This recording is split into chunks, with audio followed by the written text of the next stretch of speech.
Morning, everybody. How are things over in Princeton in the rural area, Bob? A bit wild still? We're starting down the slow road to getting better. Okay. Is it snowing over there? Because it is here. Not yet. You did unmute. Okay. Morning, everybody. We will start with the public hearing this morning. So I will start with the chair's hearing address. This is a public hearing for proposed Regional District of Okanagan-Similkameen Street Lighting Policy Update Amendment Bylaw number 2944/2021. The proposed bylaw and related information, including written comments received to date, is available for review on the Regional District's webpage. At this public hearing, all persons wishing to speak will be given an opportunity to do so and are asked to commence their remarks by stating their name and address. Written comments may be submitted before the closure of the public hearing. Anyone wishing to speak at this public hearing is asked to do one of the following. If you are participating via computer, please click the raise hand button, which can be found in the participants panel on the right-hand side of your computer screen. This will indicate that you wish to speak. If you are participating by phone, please press *3 on your keypad.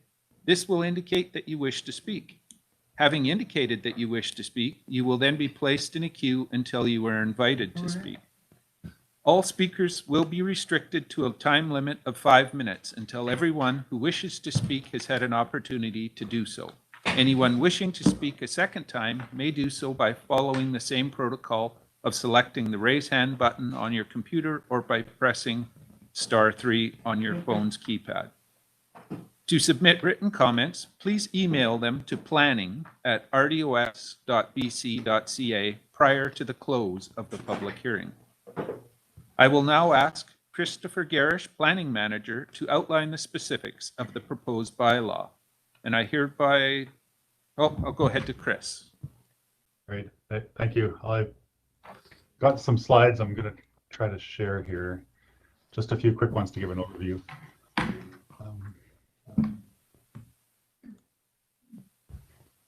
All right. So just a quick bit of background for the board and anybody who's attending the public hearing this morning. So the review context for the street lighting policy update in the OCPs is part of the ongoing review of the subdivision servicing bylaw. This has been a multi-year project. There's been different aspects of this subdivision bylaw that have already been reviewed by the board, and now we're on to the street lighting component. And in reviewing the street lighting component, it's come to our attention at a staff level that the electoral area OCP bylaws are currently silent on board priorities for the provision of street lighting. We're also aware there's no board policies on this issue, standalone policies outside of the OCPs. Obviously, each service area for street lighting has an establishment bylaw. Establishment bylaws don't really deal with priority or policy directions for street lighting, so they're silent as well. And that leaves, as a result, the subdivision servicing bylaw, which is really a regulatory document that's setting priorities. So the proposal that's the subject of the public hearing today is to introduce OCP objectives and policies that would direct and govern the installation of street lighting and also the creation of new street lighting service areas. At a broad level, we're proposing that an objective in the OCPs be generally to discourage the creation of new street lighting service areas that are outside of designated quote-unquote growth areas that are established through the regional growth strategy. And then we have policies proposed in support of this. And so basically, if a policy statement proposed would be that if a new street lighting service area is proposed, that we would have priority locations. These would be intersections, schools and parks, community mailboxes, transit stops, or town and village center zoned areas, you know, when we're dealing with these requests for the installation of new streetlights as well. Other supporting policies just include a supportive statement for conversion of existing and also the installation of new streetlights, that they be in the form of energy efficient fixtures, i.e. LEDs. And that we're also proposing that, the support for ornamental streetlights and fixtures generally be dealt with through a pre-selected, what we're calling approved products list. So anybody who wanted to use a non-standard design for streetlights in a particular area would have basically a shopping list that they could choose from. Pre-selected designs by the regional district for ease of maintenance, upkeep, replacement of parts, etc. And just some context photos for anybody who might not understand what is meant by ornamental versus overhead streetlights. So ornamental is non-standard. There's a couple of pictures at left, and then the overhead Cobra head is the one shown at right off of a power utility pole. So that's it for my presentation. Thank you.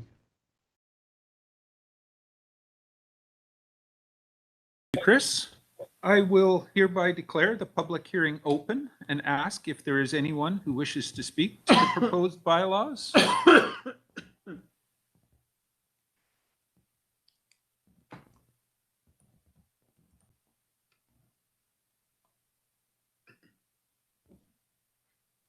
I'll ask a second time if there's anyone who wishes to speak to the proposed bylaws.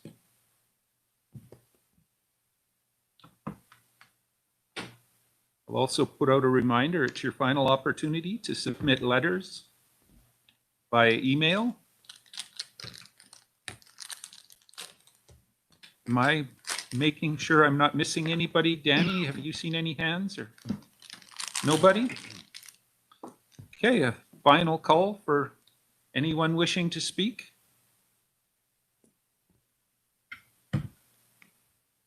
Seeing no hands, I will declare the public hearing closed at 9:07. Thank you very much.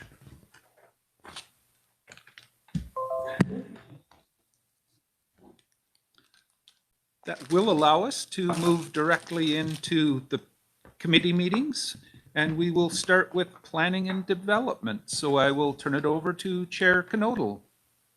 Thank you very much, Chair Pendergraft. I'm looking for a motion to accept the agenda for the December 16, 2021. Thank you, Director Robertson, Director Trainer. I'll just ask, are there any opposed? Seeing none from the floor.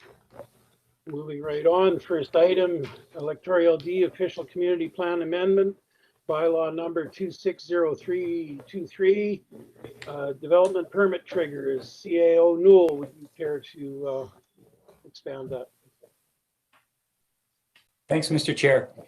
So we have a number of development permits in the electoral area D official community plan that have been identified, and two of them do not have, we haven't clarified the triggers for when a development permit would be initiated. And that's on our industrial development permits and our multiple family dwelling development permit areas. It's becoming important, especially on the industrial development permit, that we need to have some triggers for when those permits might be required, especially to protect the aquifer that is in Okanagan Falls. So we've started the process to identify those, Mr. Chair, and we're recommending that, first of all, that the board agree with that, and that we start the process to initiate changes to the Area D official community plan to identify triggers for the industrial and multiple family development permit areas.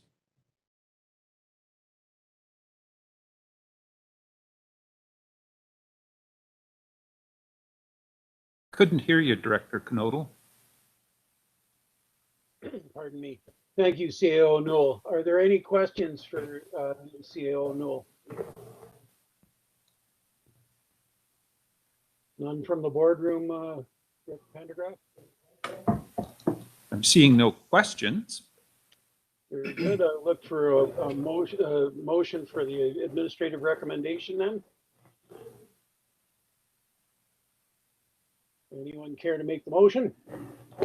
Yeah, Director Obrick has got his hand up. Thank you. A seconder? Director Coyne, thank you. Any opposed? Seeing none, motion carries. I'll just go with the opposed. It's easier than doing a double. Sorry, folks. Moving on, proposed noise regulation and prohibition bylaw. 2931, 2021, CO Newell, care to expand? Thanks, Mr. Chair. This is an interesting one. We have a number of electoral areas with noise bylaws in effect. And we started a process back in July to recommend to the board that we bring some consistency between them, because much better for our residents and for the bylaw enforcement staff to have that consistency so it can be applied in that manner. So we brought a report to the board, actually to the Planning Development Committee on July 22nd of this year. And that was referred out to the advisory planning commissions. So we've been through that process now, and then this is the return of the information that we've received.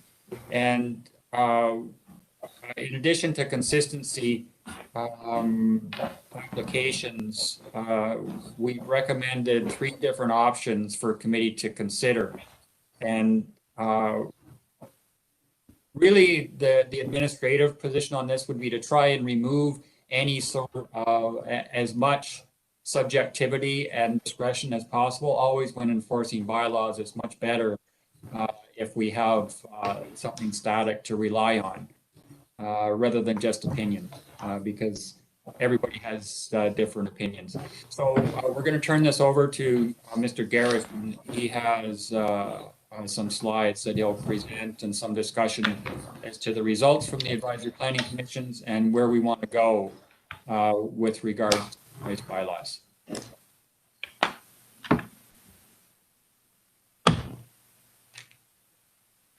Thank you, sir. Mr. Garish, please.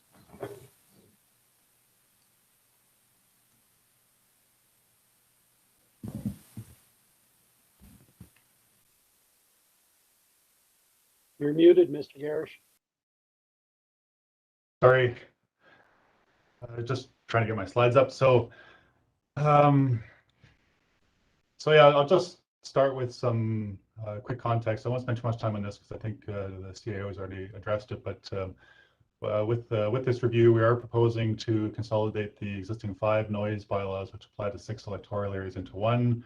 The current bylaws span a period of 1994 to 2013. But despite that gap in their implementation, there is significant overlap and duplication that exists between them. So we see a lot of benefit to bringing them into a single bylaw. We feel that this supports the business plan. One of the key success drivers being the optimizing of the customer experience by improving bylaws. And as more an administrative consideration, it will certainly help as we move towards the new development services software that's going to automate a lot of our processes. So this is kind of a quick summary of some of the points that were made in the July P&D administrative report, outlining some of the changes with the single bylaws proposed. So obviously it's going to include references to electoral area I. At the moment, I is covered by the area D bylaw.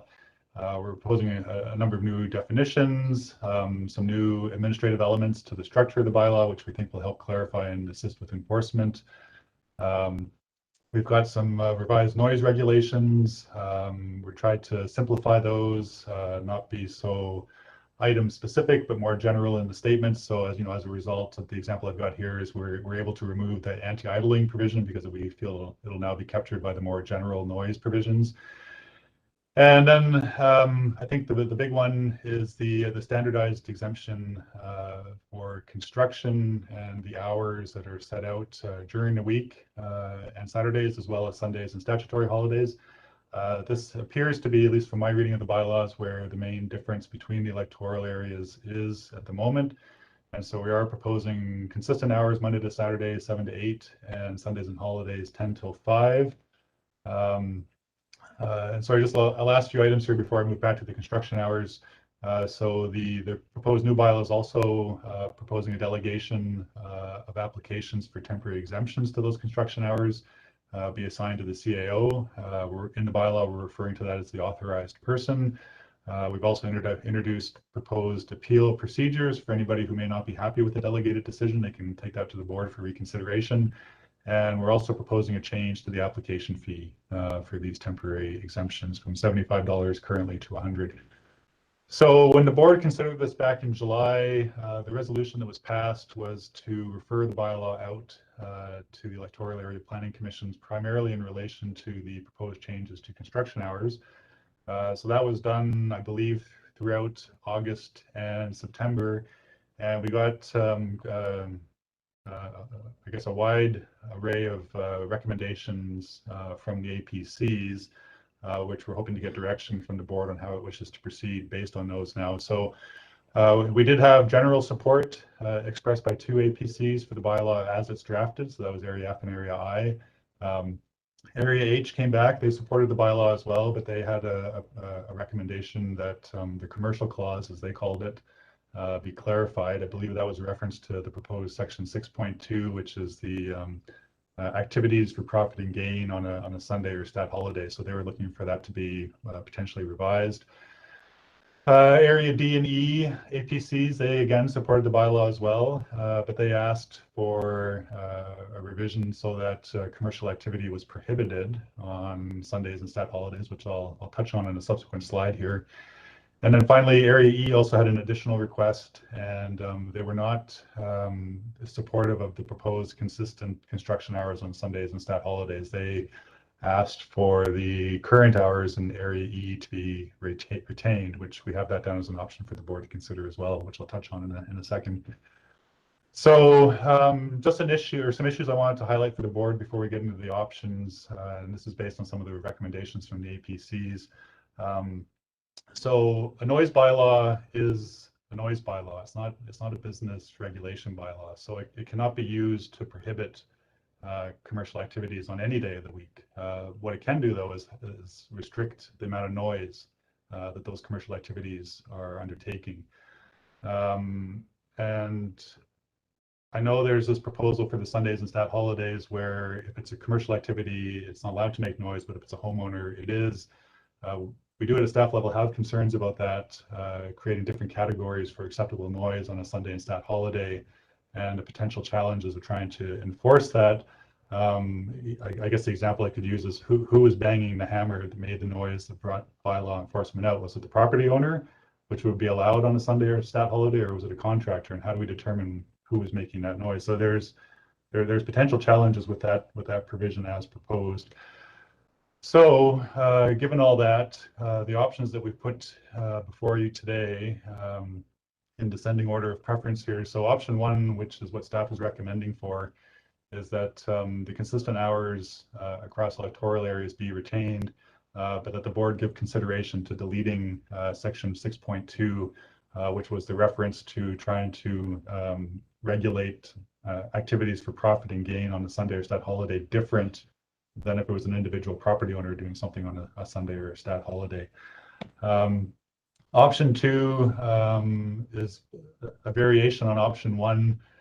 We're still proposing that section 6.2, the profit and gain section, be deleted, but we are putting forward that the board does have the ability to consider variable hours for electoral areas.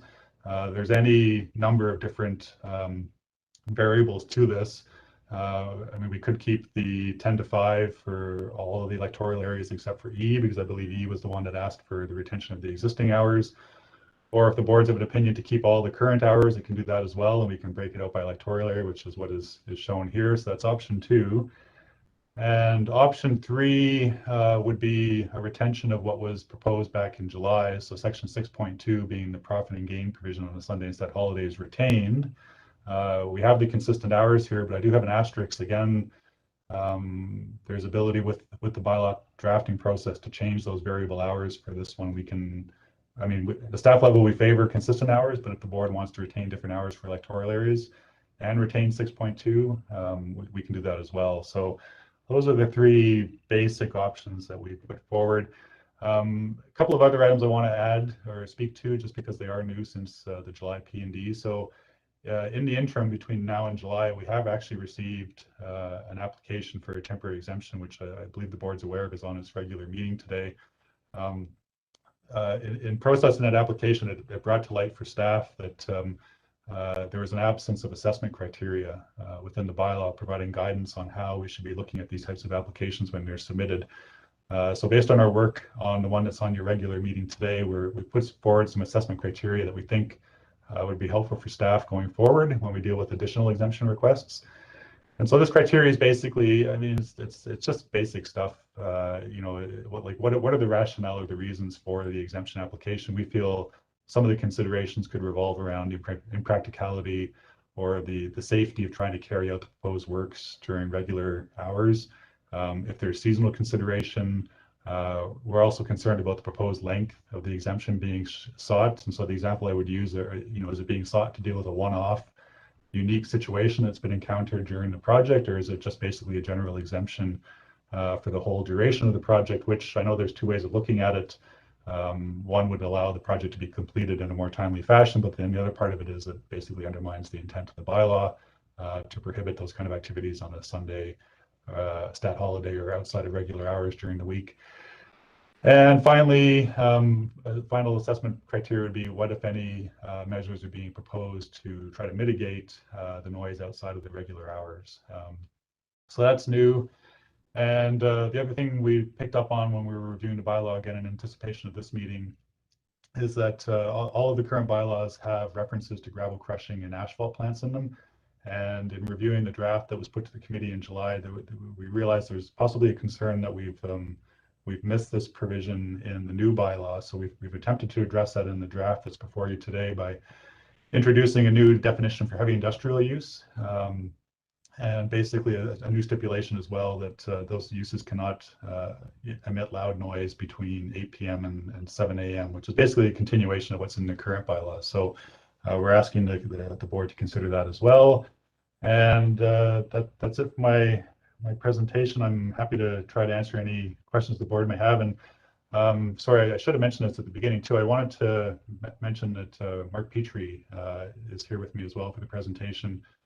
Mark is going to be officially taking over from Laura's position in the new year as the manager of building and bylaw enforcement. So the two of us will try to stick handle any questions the board might have. Thank you. Thank you. Going forward, questions, Director Coyne, I see. Yeah, I guess the question is to Chris. Is there availability for an exemption on the 7 a.m. start, especially if you're like looking at the asphalt? If we're trying to pave in the summer before it gets hot out, 7 a.m. is pretty late start. Mr. Garish? Sure, thank you. Short answer is yes. The exemption, my understanding, can be used for any use to apply to operate outside of the stated hours for making noise. Thank you. Director Roberts? Thank you to the chair. Would there be like an open permission, like for instance with the MOTI, where we're looking at right now in regards to gravel and sanding, for instance in Karameas, the gravel pits right in town next to residential areas, but it's a necessity to get at the gravel and sand, and it's noisy. How would this proposed bylaw deal with something like that? Garish? Mr. Garish? So I'm just, I know that there's exemptions listed within the bylaw, so I'm sorry, I apologize, I'm just quickly scrolling through here. I can see that we do have an exemption under section 7.1G for maintenance, construction, reconstruction, and rehabilitation activities authorized by the Ministry of Transportation, conducted by its employees, agents, contractors, etc. So I suspect that might be part of it. And I believe there is also, and so I'm just trying to find it quickly here, emergency works that have to be undertaken in a more timely fashion, and we might be able to get a permit out for. There's provisions in there in the bylaw for that. I just apologize, I can't find them. Oh, here it is, sorry. 8.4, so in any case where because of an emergency or other unforeseen circumstance, an application cannot be submitted within the time limit prescribed, the regional district may waive that limitation. So. Thank you, Mr. Garish. Any other questions? Any from the board? Yes, we have Director Kazakovich and Director Gettens wishing to speak here. Director Kazakovich, if you would, please. Thank you. This noise control bylaw review came forward at my request due to many citizens in Area E not wanting any construction activities on a Sunday. They're tired of 7 days a week, nonstop, and feel they deserve to have a break as well as on a statutory holiday. So looking at those three options, Chris, are all three of them are still saying that there can be construction activity on a Sunday in Area E, is that correct? Mr. Garish? That is correct. We cannot prohibit construction activity on a Sunday or a stat holiday, but we can attempt to limit the amount of noise that it's making. Follow up, Director Kazakovich? Yes, so we have hours there, so hours essentially prohibit. So could we not just even shorten those hours up? If it said 12 to 2, that's really shortening up that activity, correct? Correct. That is an option for the board. I just wanted to highlight when I was doing my presentation that we can't use this bylaw to stop construction activities. We can only stop really noisy construction activities. So you can continue to do if it's not generating a noise that disturbs the peace and amenity of the neighborhood. Director Okay, Kazak? that's clear. Yeah, thank you, Chair Knodel. So that's clear. So we could, though, for Area E specifically, have even shorter hours than what's listed there now. Mm-hmm. Yes. Okay, thank you. And if I might, Chair Knodel, I had another question. In the report, it says that complaints are through writing, and I'm wondering, are we saying that's the only avenue? Because I know people phone in complaints, and in particular on a Sunday, how are they going to get anyone's attention via email only? It's written only. Mr. Garish, please.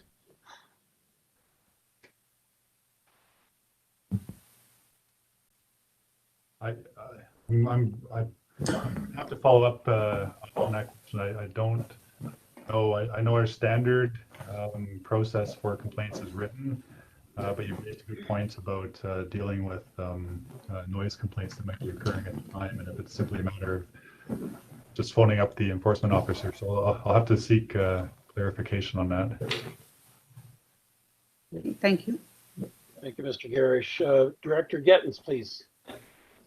Thank you, Chair. I have sort of a similar line of conversation with Director Kazakovich on this one. So, of course, in Greater West Bench, the main noise complaint is the asphalt plant. Generally a pretty good neighbor, but when business calls and they need to start earlier or later, I don't think the $165 fee would impact that business choice of the asphalt plant. So I'm curious, when you defined loud noise in a heavy industrial area, what is loud noise if it's a heavy industrial area? You know what I mean? Like when you have a gravel crusher, like that's fairly loud, but is that loud when you're used to working in an industrial area? So I feel like that's a little bit subjective, and I'm not sure how to explain that to citizens. And along the same discussion that Director Kazakovich just had, you know, when the noise is happening, that's when you need to call so you can demonstrate when the noise is happening, and sending an email to say the noise happened yesterday at 6 a.m. isn't really going to be too helpful to citizens. And I just also finally wanted to confirm, did I hear correctly that the CAO determines the temporary exemption? Is that what I heard? Mr. Garish, please. I'll work my way backwards. So with the question on the delegated temporary exemption permits, so that would be, the bylaw refers to it as an authorized person and then defines the authorized person as being the CAO or delegate. So that it would be the initial decision on a permit would be at the staff level, but the bylaw does set out that an applicant can appeal to the board a decision by the authorized person, i.e. the CAO. I apologize, I'm probably going to miss one of your questions, Director Gettens, but just going back to the earlier one about the levels of noise for heavy industrial use, yes, it is a challenge for us to determine what's acceptable and what's not. I know this version of the bylaw has not included decibel levels, but just in quickly discussing with Mark, I mean, that would certainly provide a clearer guideline for us in terms of trying to enforce the provisions, whether it's heavy industrial use or any industrial use. And there's certainly tools available for easily measuring decibel levels from a property. So if it's the board's preference, we could certainly reconsider that aspect of the bylaw. And I'm sorry, I think there was a third question that I might have missed. Sure. Director Thanks. Gettens? If I could follow up, Chair? Yeah, thank you. Sorry about that. I should have spread these out. The $165 fee is the same fee that somebody whose dog is barking too long would pay. I don't know if a $165 fee will have any impact when you're an industrial business starting at 6 a.m. now rather than 7 a.m. I think that would just be, I don't think that's enough of an impact. So I don't think that is a deterrent to working better with our neighbors in the asphalt plant. I just have to point out that I don't think anyone's going to stop doing business for $165 fee. Mr. Garish? So I just want to clarify. I think the fee that we're proposing, unless I'm mistaken, is $100. And I think our ability to charge that fee, if the board will recall, when we had the recent discussions about fees for temporary use permits, subdivision referrals, and rezonings, the Act requires that the fee we charge be reflective of our average processing costs, which was admittedly a challenge for this one because we get so few applications for these exemptions. And I believe that the original proposal back in July was to increase the fee from $75 to $300. But again, based on the one that's on your regular meeting today, which I accept is not really one application is not a representative sample of our average processing times, but it's the best we could go on. We felt $100 might be actually closer to the costs that we incur in processing these. So that's basically where how that fee was determined. Thank you. Any follow-up, Director Gettens? Thank you, Chair. I'm good. Director Kazakovich has another question. Yeah, thank you. Please. Thank you. So just one of the notes I had written down as well regarding fees, the $100 fine for a commercial business. So someone's doing a subdivision. I don't think that's going to deter anything. You know, if they're not supposed to start till 11 a.m. in Area E on a Sunday, and they say, well, we'll start at 7 and we're going to get a $100 fine. It's just the cost of doing business. So I'm not sure that that's going to do a lot. And I wonder if we maybe should be looking at a higher fine. Thank you. Mr. Garish? Or possibly that's a better one for CAO Newell. Well, sorry, I just want to apologize. I think I might have misunderstood when Director Gettens was referring to 160, the higher fee. So I've just pulled up the bylaw enforcement notice amendment bylaw, and I can see that we've got different fees set there for penalties. Again, I have to apologize. I'm not well versed with the basis for these ticketing numbers, and if there's scope for us to consider something different. So if the board wishes, we can review that as well. Sorry, I'm not sure if that answers the question, Director Kazakovich. Thank you, Mr. Garish. Yep, that's good. Thank you. Are there any other questions from the board? Director Gettens has a hand. Director Gettens, please. Yeah, thank you, Chair. Sorry, I used the word fee and I meant fine, the $165 fine. So that's what I was referring to.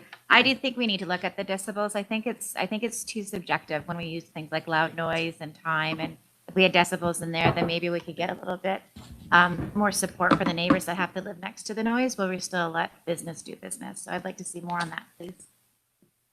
Thank you, Director Gettens. Any comment on that, Mr. Garish? Well, I think we generally agree at a staff level that having decibels within the bylaw would certainly provide clearer guidance.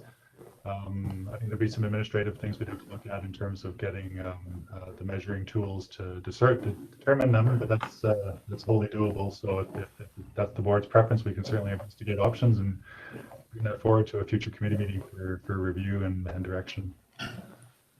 Thank you, Mr. Garish. If there's no other questions from the okay. Director Monteith has her hand up here too. Director Coyne Senior, please. Yeah, so I know we've kicked this around a lot, but this past summer we had a couple of issues with noise bylaws out here, and quite frankly, it's kind of a willful waste of time, and because it's totally non-enforceable out here for most issues.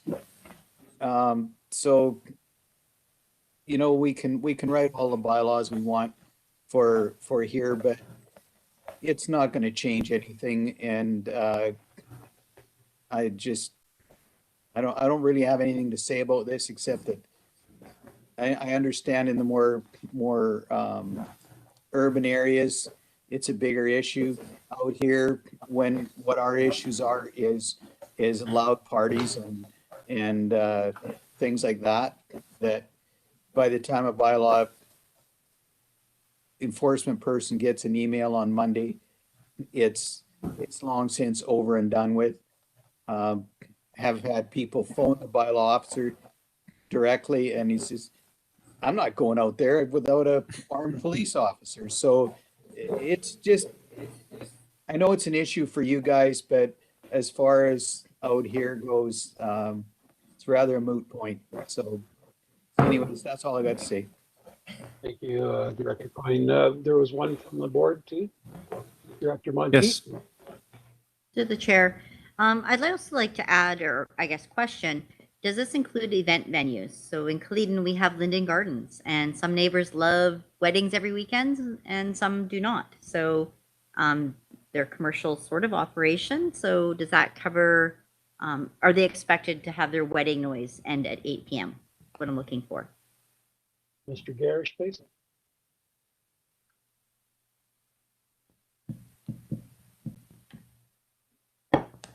You're muted. Sorry, my apologies again. So the way I understand and read the bylaw, the short answer would be yes. Under Section 5 regulations, there's two statements that speak to property owners, tenants, whatnot, not making excessive or persistent noise.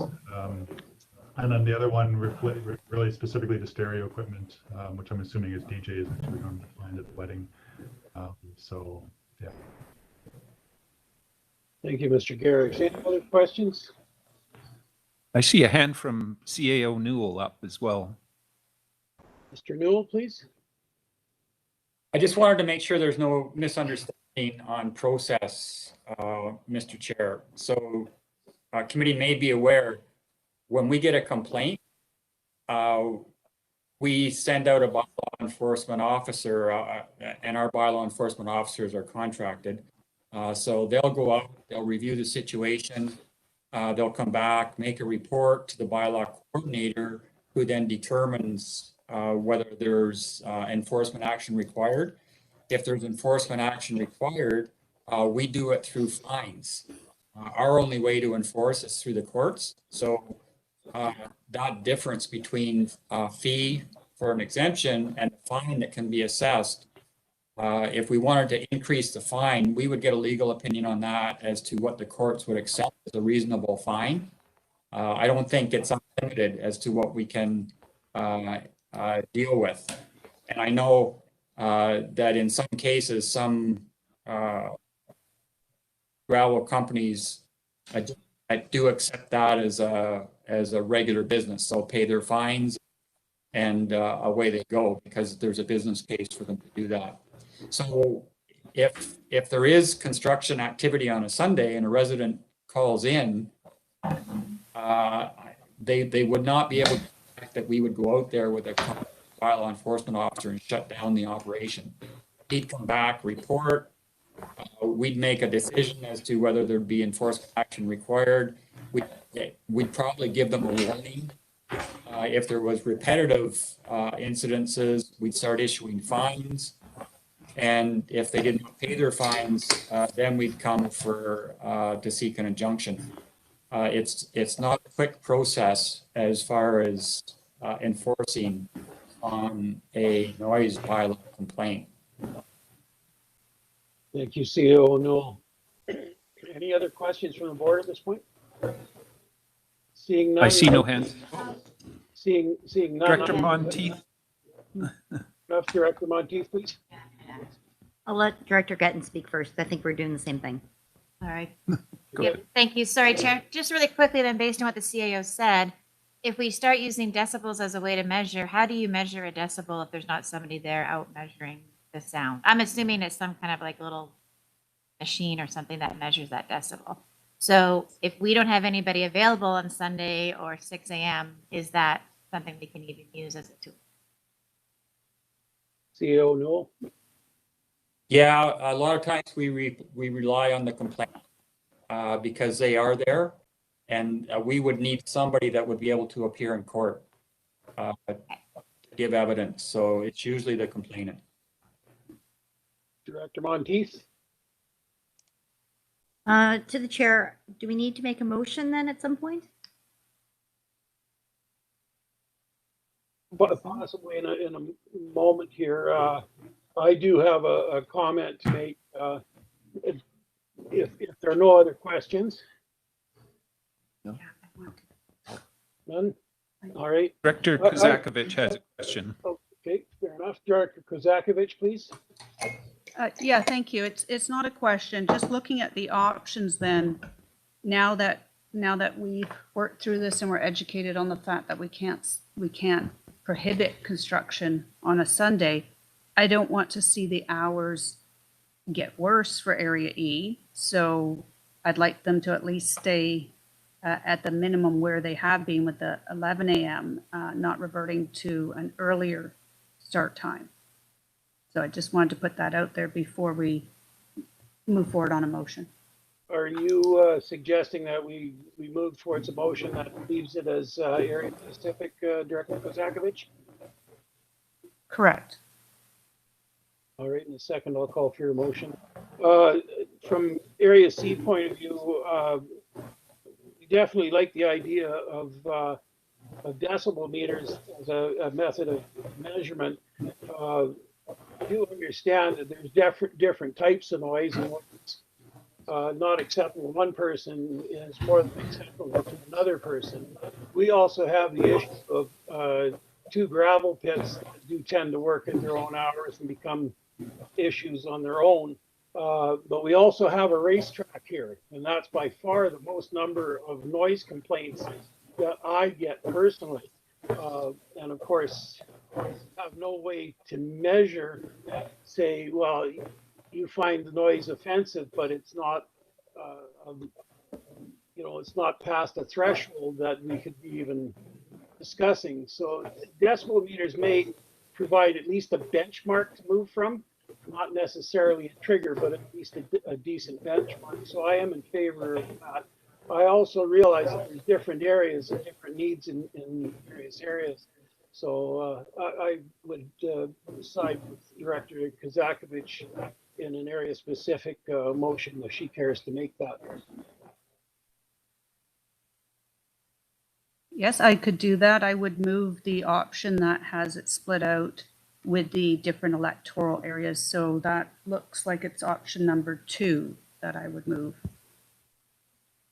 Would we be able to obtain the use of decibel meters inside that booth?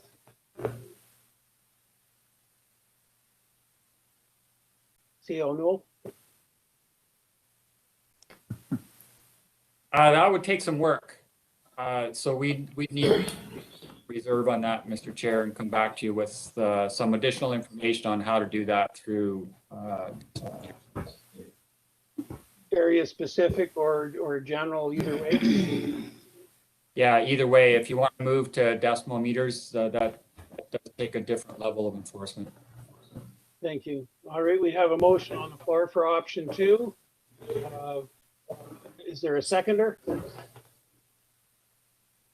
I can't see the boardroom.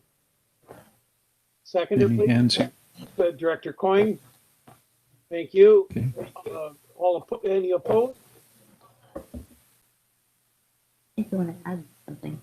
I see none opposed. Are there any opposed in the Don't you boardroom? want to add They're a gonna decimal come first? back to us with that. Any opposed in the boardroom, Director? No. Thank you. No hands. Motion 2 carries. Thank you. Are there any other items for the planning development? Seeing none, I will ask for a motion to adjourn. Director Coyne, seconder, please. Seconded. Thank you. Any opposed? Motion carries. Thank you, ladies and gentlemen. Back to you, Director Pendergraft, Chair Pendergraft, pardon me. Thank you, Chair Knodel. We will move on to to community services, which goes to Director, now Chair Monteith. Thank you. I'd like to call the committee meeting for community services to order at 9:45 a.m. Who would like to adopt the agenda? I have Director Gettins, Director Holmes, all in favor? Perfect. All right, moving on to item B, we have a delegation, the Cornerstone Planning Group, and I'd like to refer to CAO for, I guess, introduction. Thank you.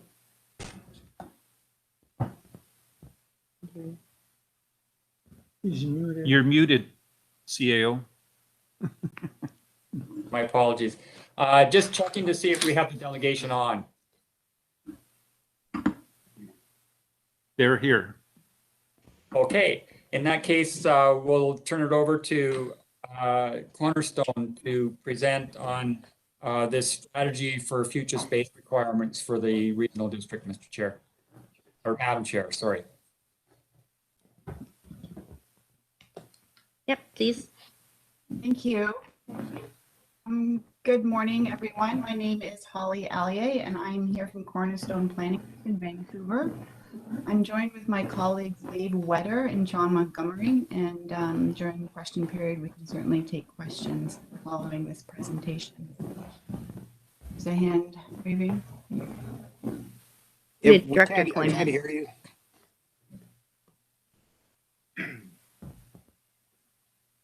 Are we okay? I think we can hear you in the Would you board slide- office. Would you start the slideshow presentation?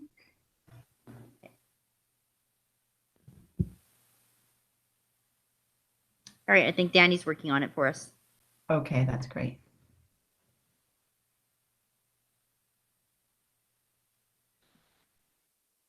So I can just start as an introduction, I guess, as we're waiting for the presentation to load. We started work with the regional district in January of 2021 to perform a facility needs assessment. And so our primary scope of that work was really to look at the space needs of 101 Main Street. We have been unable to, the regional district has been challenged in terms of space in this facility for a number of years, and are challenged in terms of fully accommodating their central administrative functions. The scope of this work was really to look at the administration functions of the RDOS and not to look at the facilities beyond the scope of the administration functions within the main building. Currently, as you know, the central administration functions are now located in 3 separate buildings, and more staffing is anticipated as the community population continues to grow, as well as the expansion of key services within the district.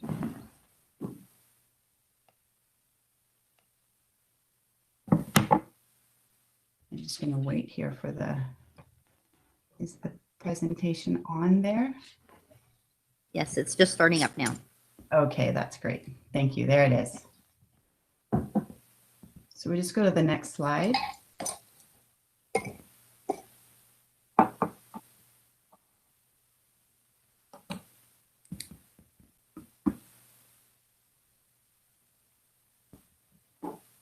Sorry, do you see the slideshow on the screen? I do see it. I have control to, I don't seem to have control to move the slides. Oh, There we go. we just lost all our tech. So we can hear you, but we can't see anything. I'm not controlling the slide deck, so I'm not sure how to, I think I can see the agenda now on my slide, on my screen. Is that okay for everybody? Yeah, okay. So we're in the boardroom. We can't see anything on the screen right now. Okay. I believe the directors still have it on their agenda, so you can proceed. Okay, perfect. Thank you so much. So I just wanted to walk you through a bit of the process that we undertook to arrive at the assessment that we did in our final stages. So we looked at the current situation. We're going to walk this through with you. We'll explain our methodology to the approach of the study. We reviewed the planning context of the services and programs that are offered by the district. The service implications over the planning horizon of the study was 20 years. So we're taking you up to space accommodation for up to 2041. We looked at different staff growth scenarios based on different planning assumptions, which we'll review. We explored modernizing the workplace and looking at different workplace concepts. And then we generated a space program for you for accommodating all of your needs that are currently, all of your programs and services that are currently located within 101 Main Street and the 2 adjacent facilities. We explored development options, identified the preferred option through engagement with the senior management team, and provided an estimated cost. So the next slide, please.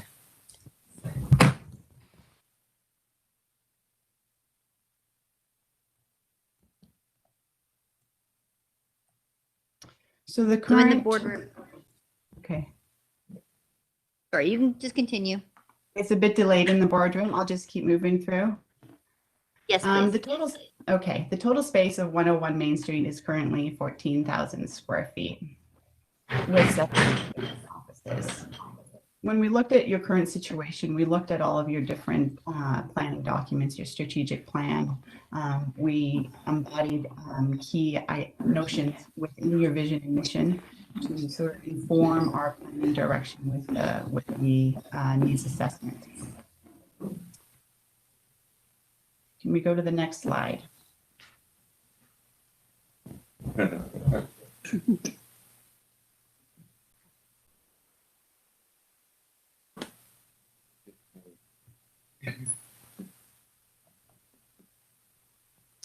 So we began by working with a sub-consultant to generate a facility condition report of the main office building at 101 Main Street. They looked at a 10-year planning horizon of the needs of that facility in terms of its structure and its mechanical and its requirements moving forward. We did a benchmark review of different municipal facilities across the region to explore what other municipalities are doing to address administration type functions and accommodating staff within the workplace. We generated a benchmark paper review from that process. We engaged the staff and management team in a lengthy process of engagement where we produced some online surveys which were circulated to staff and also to managers. And then we conducted phone interviews with managers as well to get a different perspective and another layer of information.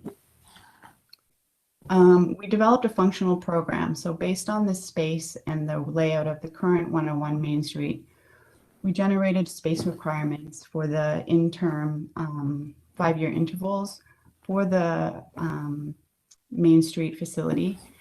And we looked at generating space needs based on the planning growth assumptions that we identified to arrive at an amount of space required to accommodate all of your functions in the future. From that, knowing what we need in the future, we generated some options for development. And again, then we moved into next steps. So this is a little sample here of some of the benchmarks, a sort of a ratio of space per staff based on your existing facilities. Next slide.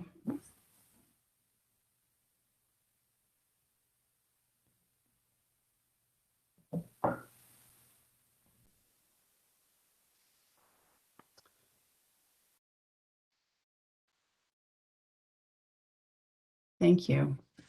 So we did a deep dive into the population projections for the district and looked at how historical growth within the area and within the different electoral areas, towns, the district. We generated a population growth scenario looking at and acknowledging that we're anticipating a growth in population over the 20-year planning horizon of up to 12,000 people. Next slide. And in establishing our planning assumptions for anticipating needs for the district, for your office space, it wasn't enough really to look just at population. And so in part of our engagement with, through the surveys and in interviews with managers, we identified additional programs and services and expansion to existing services and programs that would also impact the need for additional staff and or additional space within that facility. And so here we've identified sort of immediate needs in the short term, in the next 5 years, and then again, anticipated things that we heard that were on the radar potentially for the longer term over the 10-year, beyond the 10-year horizon.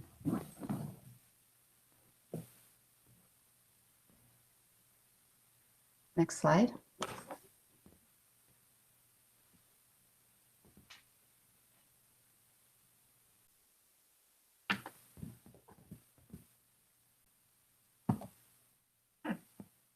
So largely based on these new and or expansion to programs and services provided by the district, we looked at how those services and programs are connected to the different departments, and then identified a different growth strategy to each department. And so where we heard there was anticipated low growth over the planning horizon, we just put a 5% staff growth to that department. So we have a low, medium, and high growth scenario. We've identified as the high growth areas is development services, building and planning, and the public works, engineering, and operations departments. So we're looking at a growth over 20 years of almost 39 new additional staff over 20 years. So that's almost an addition, that's an addition of essentially 2 new staff per year. Next slide. In looking through the benchmark examples and looking at modern workplace examples as well, we explored different workplace concepts and how to bring the district into potentially alternative workplace strategies. So we explored concepts such as telecommuting, which is a concept where they have where staff have the flexibility to work away from home, work away from the office and from home. There's hot desking, so spaces where you can pop in and do short-term work at a desk. There's remote work possibilities. Again, I think we've learned a lot through this COVID experience about the flexibility in different workplace arrangements. And then again, also the concept of hotel where you can book a workstation and those sorts of things. For the purposes of our needs assessment, we explored these concepts, but the program that we developed was really based on an assumption that 100% of the staff will still be located within the main office building.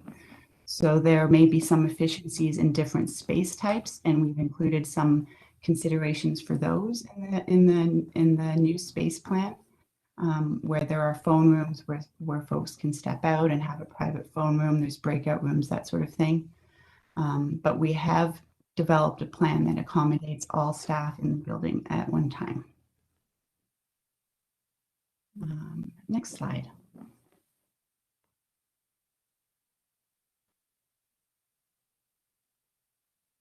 So the next slide is a capture of our 2041 space requirements. And these numbers may be alarming to some, but this is also a forecast into the next 20 years. And so our plan is really to get you to the next 20 years so that based on the planning assumptions that we've created around population growth and service and program growth, which led us to some staff growth, which really drives the amount of space in the facility. We've come to a total building gross of 32,000 square feet. That's just a little bit over double the current size of 101 Main Street. And just as a awareness factor, you are now currently occupying an additional building beyond the annex as well. And so it accommodates some of that. So I think double the size is a little bit misleading because you are in 2 other additional facilities as well at this current time. So we broke it down by department. We generated a space requirement based on the staff growth planning assumptions that we had derived earlier. We provided accommodation for some additional new spaces or an expansion of spaces based on what we heard around current deficiencies in space.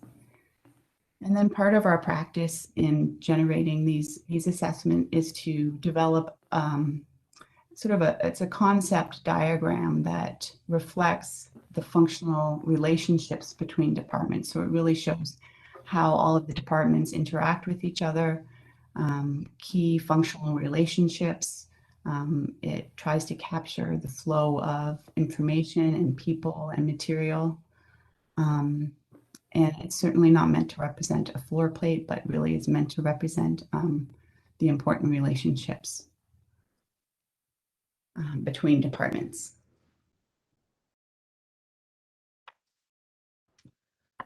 I think I skipped over this part before, but I think within the workplace concepts as well, we really did take up a review seriously of the staff and management input around different themes and concepts in creating this space for the future for 101 Main, or just for the functions of the district. So we considered things such as employee health and wellness, information and technology, informal and formal collaboration spaces, as I noted before, the need for public and private spaces and the interaction between your public and your private and the staff that need more private spaces. And then just really acknowledging the desire for culture shift and really wanting that there is a strong desire to change and improve the conditions for those working within the district. So this is the interesting part, I think, is we developed 3 options. We looked at expanding and renovating 1 Martin Street to meet the needs of the space requirements as identified in the program. So within this option, the first step was to add a full 2nd floor to the existing building and then fully renovate the existing existing floor plate. I think this was an interesting opportunity, and as noted earlier, we had included a facility condition assessment, and there's no indication that additional floor could not be added to the existing 101 Main Street. This strategy 2 of the first option was to demolish the existing building and to construct a new facility on the same site. So really acknowledging that your place within the community currently on that site is valuable. That was another option that was also explored. So strategy B, the second option we explored, was building a new facility. And so locating another site within the region, within Penticton, and constructing a new facility on a different site. And the third option that we looked at was to purchase all or part of an existing facility that meets all the requirements that we identified in the needs assessment and/or arrange for a long-term lease of an existing facility that meets all of the requirements that we've identified in the needs assessment. And so as we engaged all of the at the senior management team through this process, we reviewed with them and we identified the preferred option, which is on the next slide, which is really to look at option A, to expand and renovate 101 Martin Street. The footprint is currently a good size. The building is in good condition. The location within the area is well situated for continuing to provide access for the public.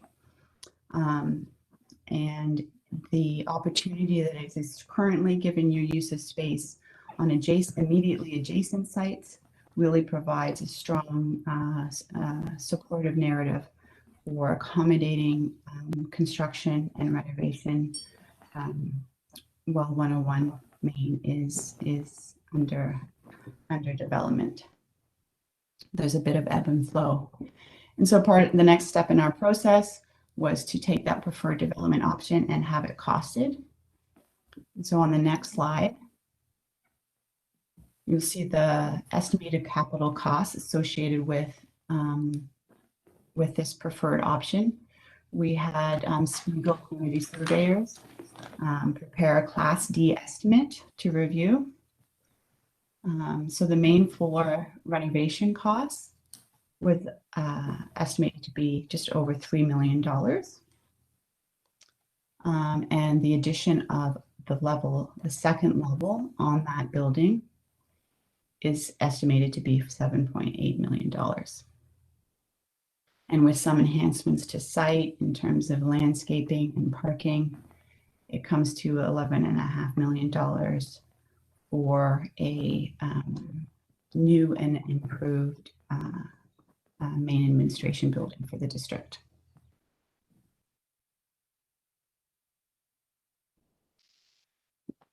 So the next steps, I think, are, if the preferred option is accepted, to move ahead to obtain approvals and seek out consultants to develop some design concepts in the coming year.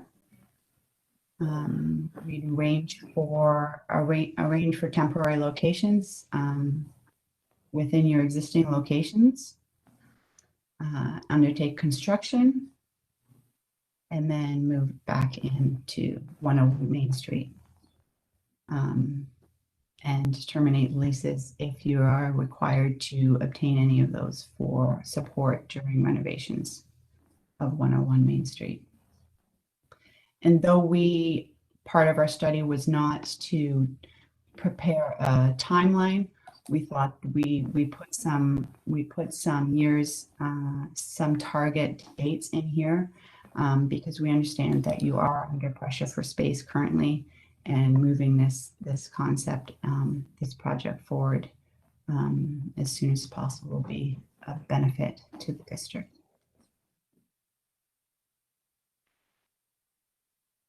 So that's the conclusion of our presentation today.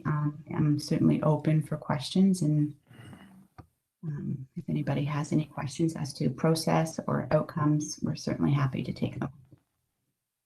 And thank you very much for your presentation. Any directors that have any questions? I see Director Coyne has a question. So in your study, did you look at relocating our office from 101 Martin, say, to Okanagan Falls, where there's a lot more availability for parking, and quite frankly, I believe Okanagan Falls would be a great choice in that it's got better access for folks coming in from outside the region, rather than to the way the congestion's building in the city of Penticton. There's no parking, and it seems like might be an option.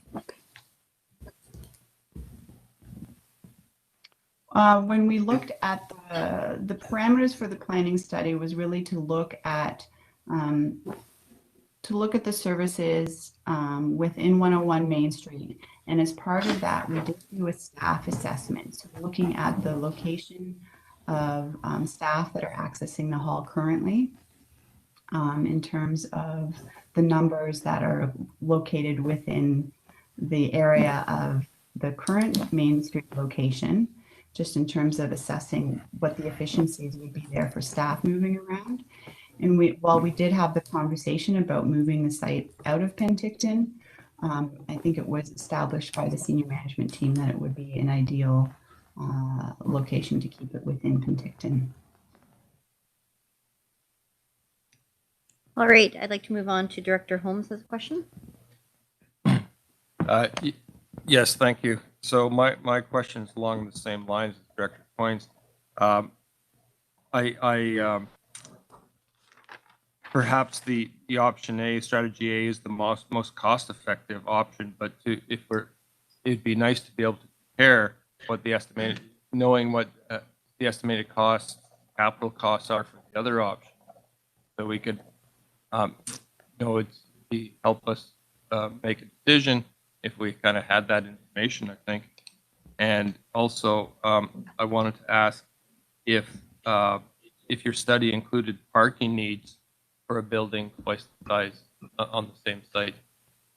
Thank you.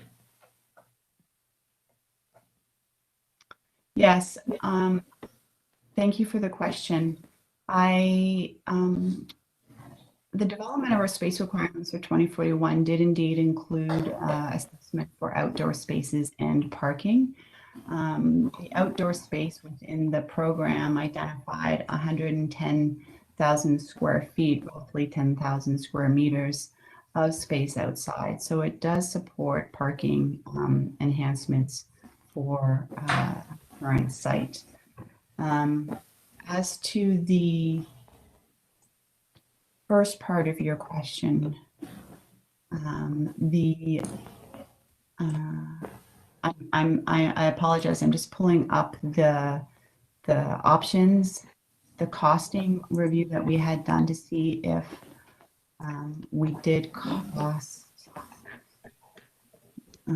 the other options, and we can make that full report available to you, certainly.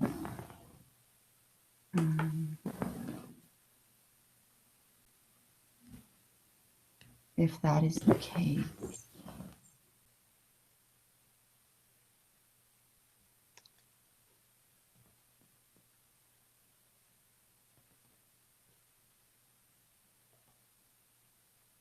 Yes, and so I think what we did, the scope of this first Class D estimate was really looking at the costs associated with renovating the main floor of 101 Main, and then looking to add the second floor.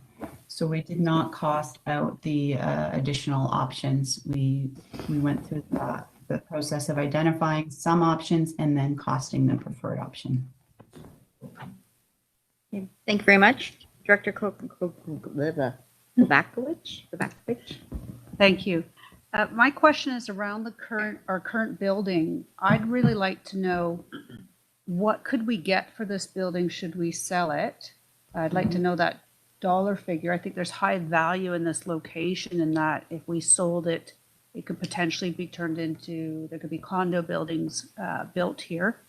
And with that amount, what other options are there for purchasing existing buildings, potentially in Penticton or elsewhere, or purchasing land to build on in Penticton or OK Falls or elsewhere? So I'd like to know, the starting point would be, what can we get for our current property?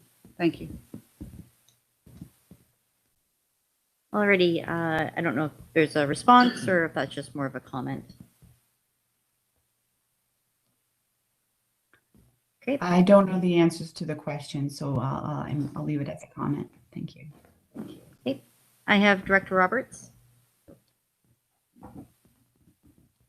Thank you to the chair, and a follow-up to Director Kozakovic's statement, because that is similar to what I thought as a missing piece. The land is in a highly, which makes the 101 Martin valuable, is its location, which in turn makes it valuable in regards to cost. And land outside of the center of Penticton, I would assume would be less expensive than land downtown.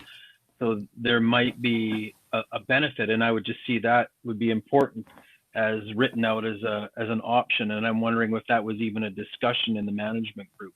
Thank you.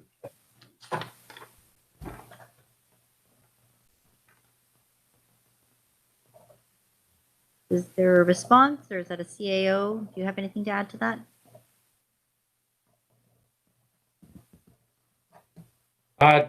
No, to tell you the truth, I don't recall a conversation. Maybe Mr. Woods would. But it's good to have a plan, and it's always interesting to look at opportunities.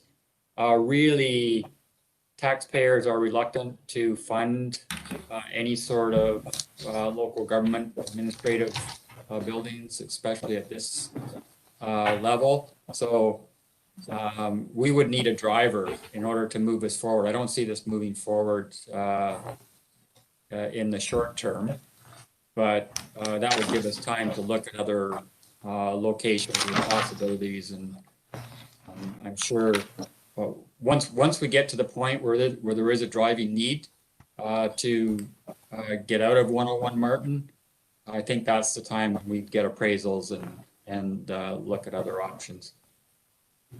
So I don't know, Mark, do you have anything you'd like to add there?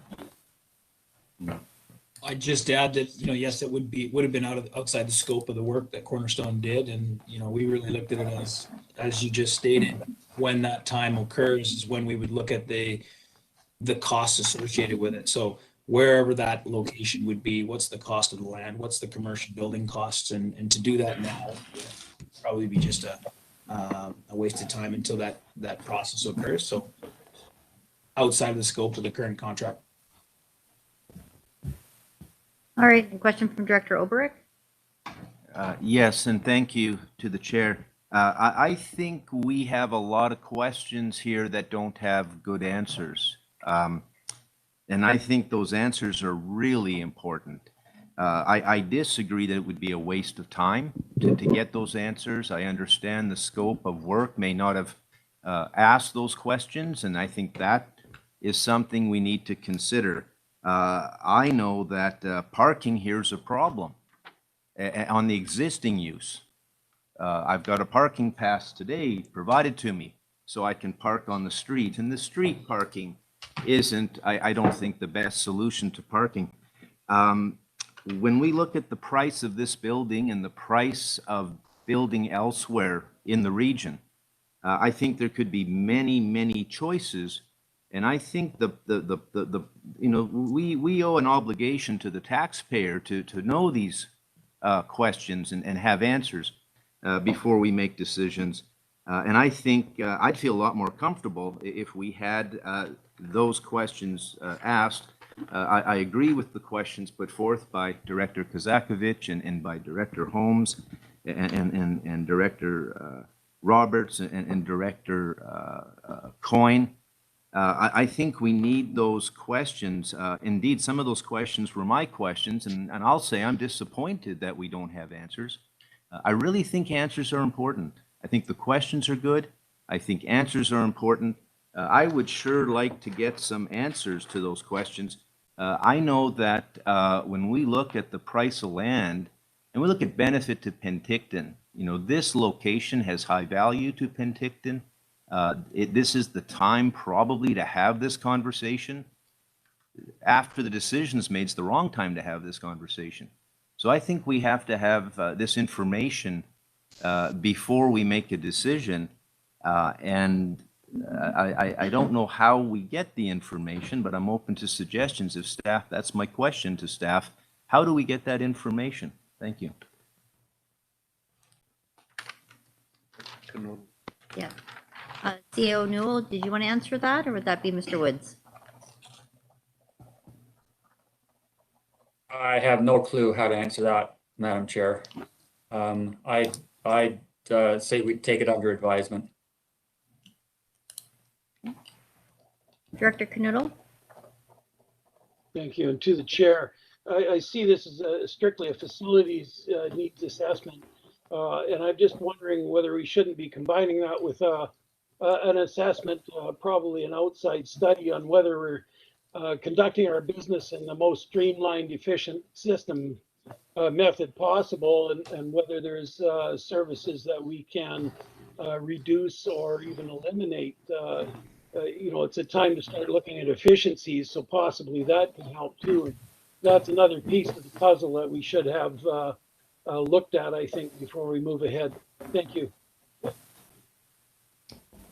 Alrighty, any other questions from the board? Anybody online? Oh, Director Obrick. Thank you very much to the chair. I'd like to add a comment because what bothers me about this is the illusion of a choice, of an option. We have choice A, B, C, strategy B, but we don't have information. So if there really appears to not have been an option or a choice, there appears to be one option. And when you don't have the information is available. I appreciate that the term scope of engagement may have been the issue. If you define the scope of the contract narrowly, you're going to predetermine the outcome. So I think we need to get those answers. And when I sit here and listen to the lack of answers, I don't know about the rest of the members of this board, but it bothers me. And so I wanted to make that comment known. I think it's something, I'd sure like to see better information. Thank you. All right, Director Gettins. Thank you, Chair. I actually want to echo what Director Obrick said. I thought this study was really good and really interesting for what we have now and evaluating the building. We had this discussion earlier about looking at other parts of our region that might be more favorable to the taxpayer. Moving a building like the regional district to a community like OK Falls, that's a big win for a small community. There's 70 people here every day that are out grocery shopping and getting coffees on the day, and I think that's an important piece as well. So I think if it's a benefit to Penticton that this space be used somewhere else or as something else, yeah, let's just get that last bit of information. It's like 15% of the puzzle. So I'd like to make a motion that we do this, expand the study a little bit further and find out how much the value of this building is, the value of what OK Falls is. Like, let's just get a little bit broader scope and get the full picture. So I'd like to follow up with Director Gettins as well. I agree. I think that this is the starting point. I think that there's more information that we need and we deserve to make a decision. I think we've identified that we do need to look at something. What that looks like, we don't know. But I do appreciate the starting point in the information, but I do think we need more. Director Obrick? Thank you very much. And I wanted to add, and this was a question I didn't ask, and I'll ask it now, but I think the answer is no.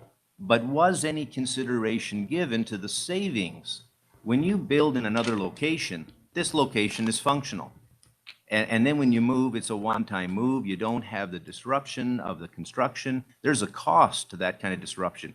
You don't have to relocate staff off-site during construction. Construction looks like a period of years here. That looks like a lot of cost that can be quickly saved with another option. And wherever that relocation new building is, you build to a 21st century standard with EOC and other technological considerations built into the new plan.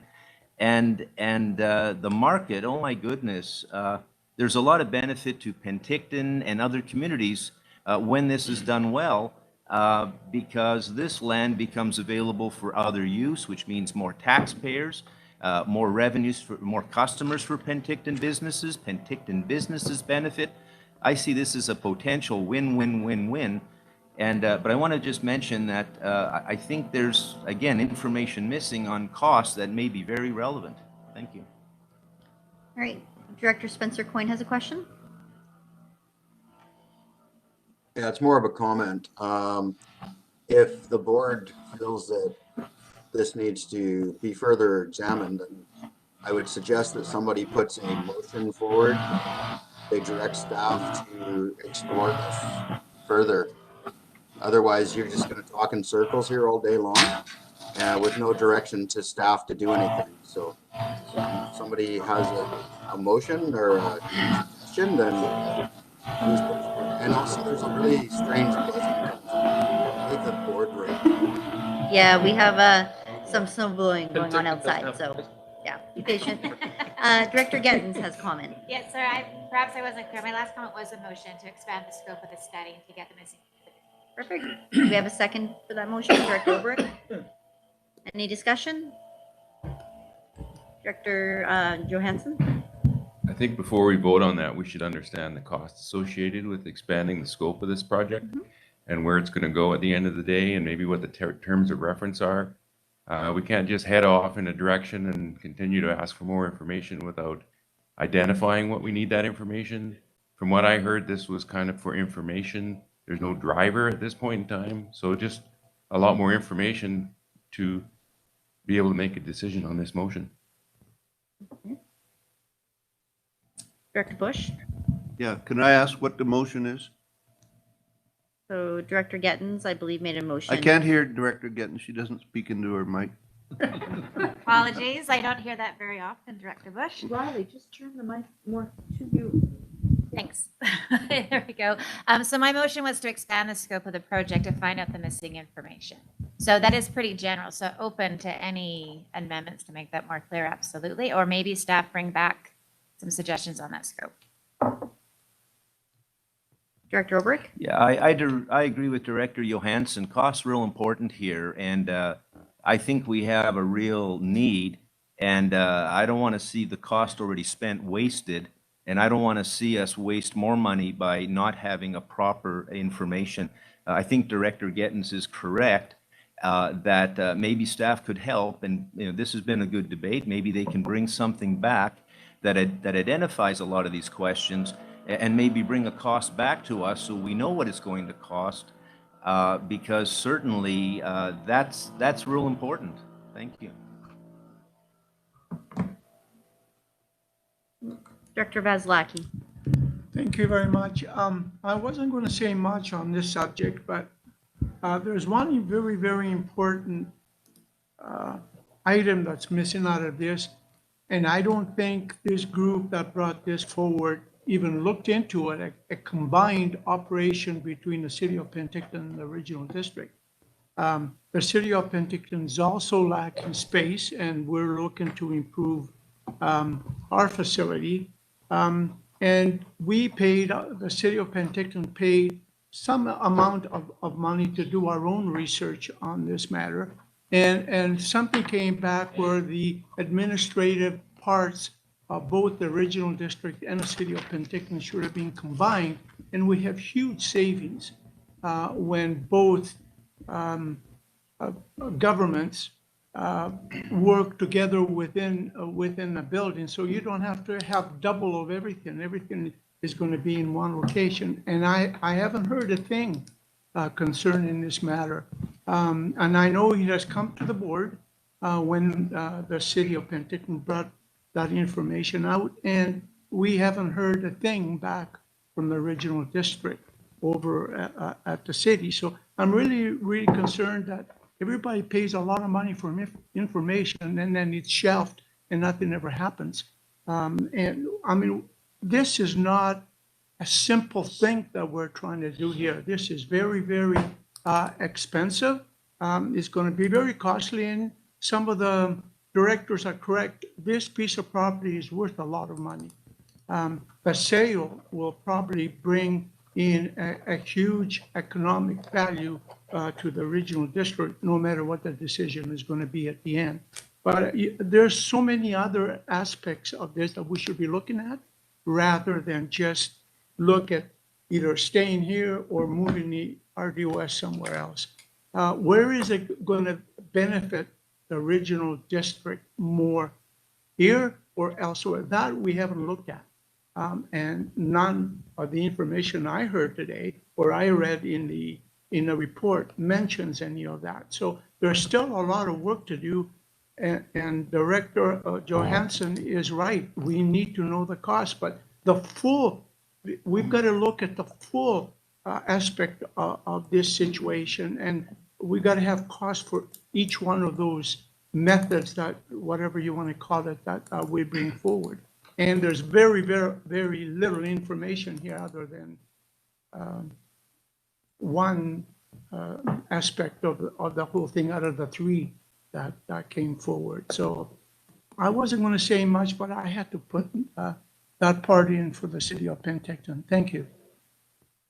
So to follow up on Director Vasilaki's question, Mr. Newell, do you feel that the motion as it's presented now would get us back the information that we're looking for? Yeah, I think what I'm getting out of this, Madam Chair, is we need to work on an expanded terms of reference with regards to the development of space for the regional district. And we bring that to committee to make sure that we incorporate all of the issues that the committee has just addressed. And once we get that, then we could get an estimate for a study and carry forward from there. Thank you. Director Bush? Well, I just agree with Director Vasilaki that this is one of the options that should be looked at. Any other questions? Nope. All right. I thank you very much for the great presentation. Cornerstone, you did a great job on, I guess, getting us started on the conversation. So I'd like to make a motion to adjourn this meeting, please. We do have a motion to do. Oh, sorry. I guess we have to vote on that. Sorry, I'm ahead of myself. Sorry, can we vote on Director Getton's motion? So all in favor? Perfect. Anybody opposed? Okay, it looks like it passes. Thank you. So I'd like to make another motion to adjourn the meeting. All in favor? Thank you. Back to the chair, please.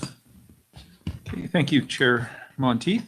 That moves us into environment and infrastructure, and I'll go to Chair Gettins on that. Thank you, Chair. Can I call the meeting to order? 10:31. If I can get a motion to accept the agenda. Thank you, seconder. All in favor? Any opposed? Great. We've got a delegation with us today. It's the Okanagan Basin Water Board, so I will refer this over to you, CAO.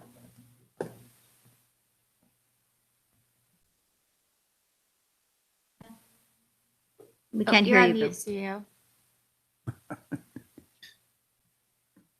After 2 years, still forget to unmute. The Okanagan Basin Water Board has a new source water protection toolkit. We have Kelly Garcia from OBWB here to present on that, Madam Chair. Thank you very much. Danny, is there? Oh, I see our delegation now. I'm sorry, I missed Kelly Garcia. Thank you, Ms. Garcia. Over to you. I think you're on mute as well, but maybe just looking at. Okay, there we go. Can you hear me now? There we are. Yep, Excellent. perfect. Thank you. Hear me? You can see my presentation. All is well? All is well. Great. Okay, just going to get my screen set up here properly and I will start. So thank you very much for having me today on your agenda. There we go. So why am I here today? I'm going to talk about a subject that's really near and dear to my heart and I'm very passionate about as a staff person at the OBWB, source water protection. And I'll start by just talking about some of the importance and benefits of source water protection and then just outlining the challenges we are facing in the Okanagan and beyond in providing safe drinking water. Some of this information will probably not be new to many of you, but I'm hoping that you'll still get something out of my presentation and find it interesting and informative. Then I'm going to introduce you to a new toolkit that was just recently launched by the OBWB that compiles solutions to the challenges that I'll lay out in the beginning of my presentation. And then in the end, I want to talk about some of the things we can do to continue to support source water protection in the Okanagan.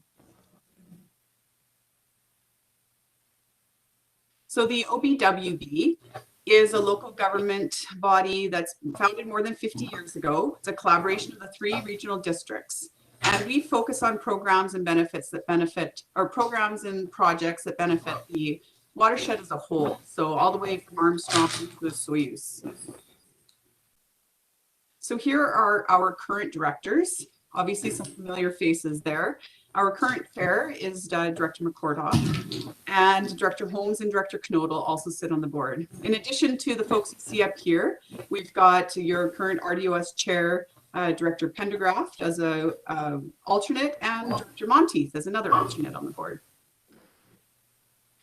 And just to mention as well, so in addition to the 12 seats that are occupied, or sorry, the 9 seats that are occupied by our regional district elected officials, we've got 3 other seats. One for the ONA, which is currently occupied by Chief Christopher Derrickson, another for the Water Supply Association of BC with Director Carrasco, and then the final chair, or the final seat, is occupied by the chair of the Water Stewardship Council, which is a technical advisory body to the board that's been in operation for about 12 years now, and that's Director Boswell. Source water protection is essentially the safeguarding of where we get our drinking water from. So the quality and quantity of drinking water sources. So not just the source itself, but its contributing area. So it's watershed as well.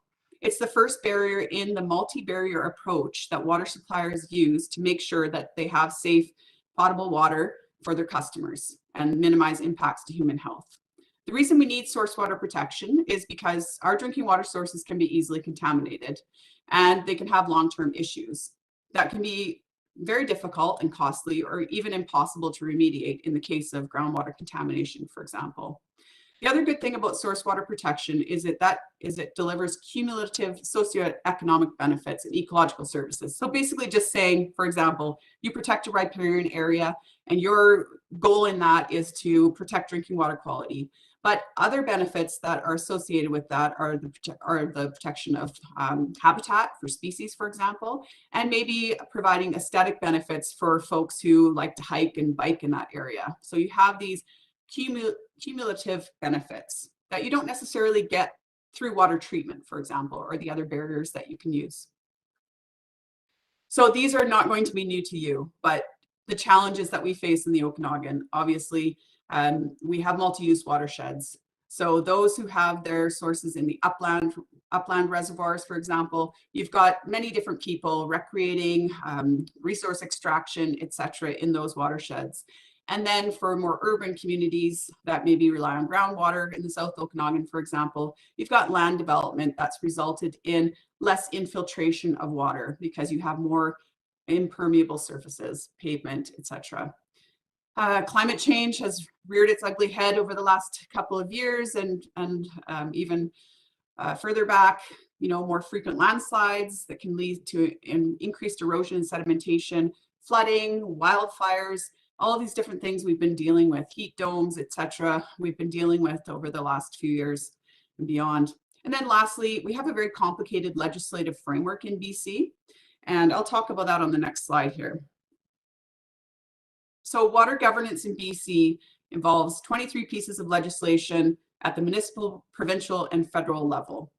At the provincial level, you've got the Ministry of Environment and Climate Change Strategy, Ministry of Forests, Lands, Natural Resource Operations and Rural Development, and the Ministry of Health that are mostly responsible for water quality and sustainability and protection. But there is no lead water agency at the provincial level, which makes it very difficult for water suppliers to know who to reach out to if there are issues or concerns or emergencies, and who to work with to protect water sources. And then in addition to these layers of water governance, we have unceded rights and titles in traditional territories. So this just shows you in a snapshot the difference between how water moves in an urban environment and a forested environment. So the urban environment is the black curve there. Water is flashy. We have high and fast peak flows. So there's not a lot of natural cleaning of water before it flows into the water sources. Whereas in a more natural environment, a forested environment, water moves more slowly. It percolates through the ground. It's naturally clean before it reaches our drinking water sources. And just again, because it's such an important point, just showing that in a natural shoreline, about 50% of the water that hits the ground will be infiltrated and slowly move through the environment. Whereas in a disturbed shoreline, about 55% of that's just going to run off straight into the water, carrying the sedimentation and other possible contaminants with it. And this graphic shows that we have source protection issues at every elevation layer in the Okanagan. So often we think about the upland watersheds and the challenges there, but really we face challenges in the Midlands, where we've got our agricultural properties, the urban environments, and our main stem lakes. So we have issues there, but that we also have opportunities for solutions and all these different elevation layers in the Okanagan. So under the Drinking Water Protection Act, Interior Health requires water suppliers to have a source protection plan. That consists of an assessment, a source water assessment, and a response plan. What was happening in the Okanagan is a lot of water suppliers had their water assessment down. They had it completed by a consultant. They were using that to manage drinking water quality, but they hadn't moved to that second component, the response plan, which is a living document used to make sure that you have actions around source protection long term. So out of that confusion and that challenge, this is one of the reasons why the OBWB worked to coordinate this toolkit project. So one of the things the toolkit does, and it's directed towards staff basically, so people who are on the ground, operations folks, planners and water suppliers, engineers, etc. And what it does is, above all, it clarifies the source protection planning process. And so that's going to save water suppliers time and money and make the regulator happy by having more consistent plans going across their desk. And then these are the other things it does. It's got a bunch of best practices, 35 plus case studies that water suppliers can use to draw on the successes of other communities. It talks a lot about jurisdiction and what is within the power of a local government when it comes to source water protection. And then it's got a lot of information on how you can build awareness and gain support for source protection. So from my perspective, the toolkit was the product of this 2-year project that we've been working on, but really it was the process used to develop the toolkit that was most important. We first of all put together a committee of all these folks you see up here. So most of the local governments within the valley participated on this committee, actively participated. We had the health agencies in the room, we had provincial regulators, some First Nations groups, academia, local consultants and water experts. And we got together to talk about the toolkit, but really to talk about source protection itself and what the challenges were and how we could move the needle on this and improve management in the watersheds. We hired Heather Lorette and her team, Lorette Aquatic Consulting. She's been working in the Valley for 40 years to help with this project as well. So it was highly collaborative, and really the purpose was to get all these people in the room and talk about the challenges and figure out what we're going to do about them. This is what the toolkit looks like. So it's downloadable as a PDF, but it's also been fully transferred to a website. And we wanted to do that so it can also be a living document, and we can update that website with new case studies. And if regulations change, make sure that we can put that on the website. So the first section, again, simplifies the protection or the source water protection planning process, boils it down to 5 steps. The second section has the actions or the tools. So we've got 8 tools in there. For each tool, we talk about what it is, how it can be applied, and numerous case studies to support or to show how it's actually being implemented right now. And part 3 is an addendum that dives really deep into a lot of the key issues and challenges and solutions that are covered in part 1 and 2. So as I mentioned before, a big purpose of the toolkit was to provide consistency in source protection planning. And so we've created, with that technical advisory committee, we've created these templates that are downloadable from the website. And so these are for the assessments. And then the plan itself, I don't expect you to read that, but I'm just showing you, this is an Excel document that the water supplier creates their plan in. And so it's a living document as well. And you update the fields as needed throughout. You've got your actions, who's going to do it, when it gets done, how much it's going to cost, how it will be funded, all of those different things in one Excel document. And so these are the templates available for water suppliers to use. So the toolkit looks like this, where, like I said, part 1 is the 5 steps to create your source protection plan, and makes it really clear that your plan is not just the assessment, it's also the response part, that Excel document I showed you, and then how you use the tools to carry out that response plan. So I'll draw your attention just to bring partners together and collaborate.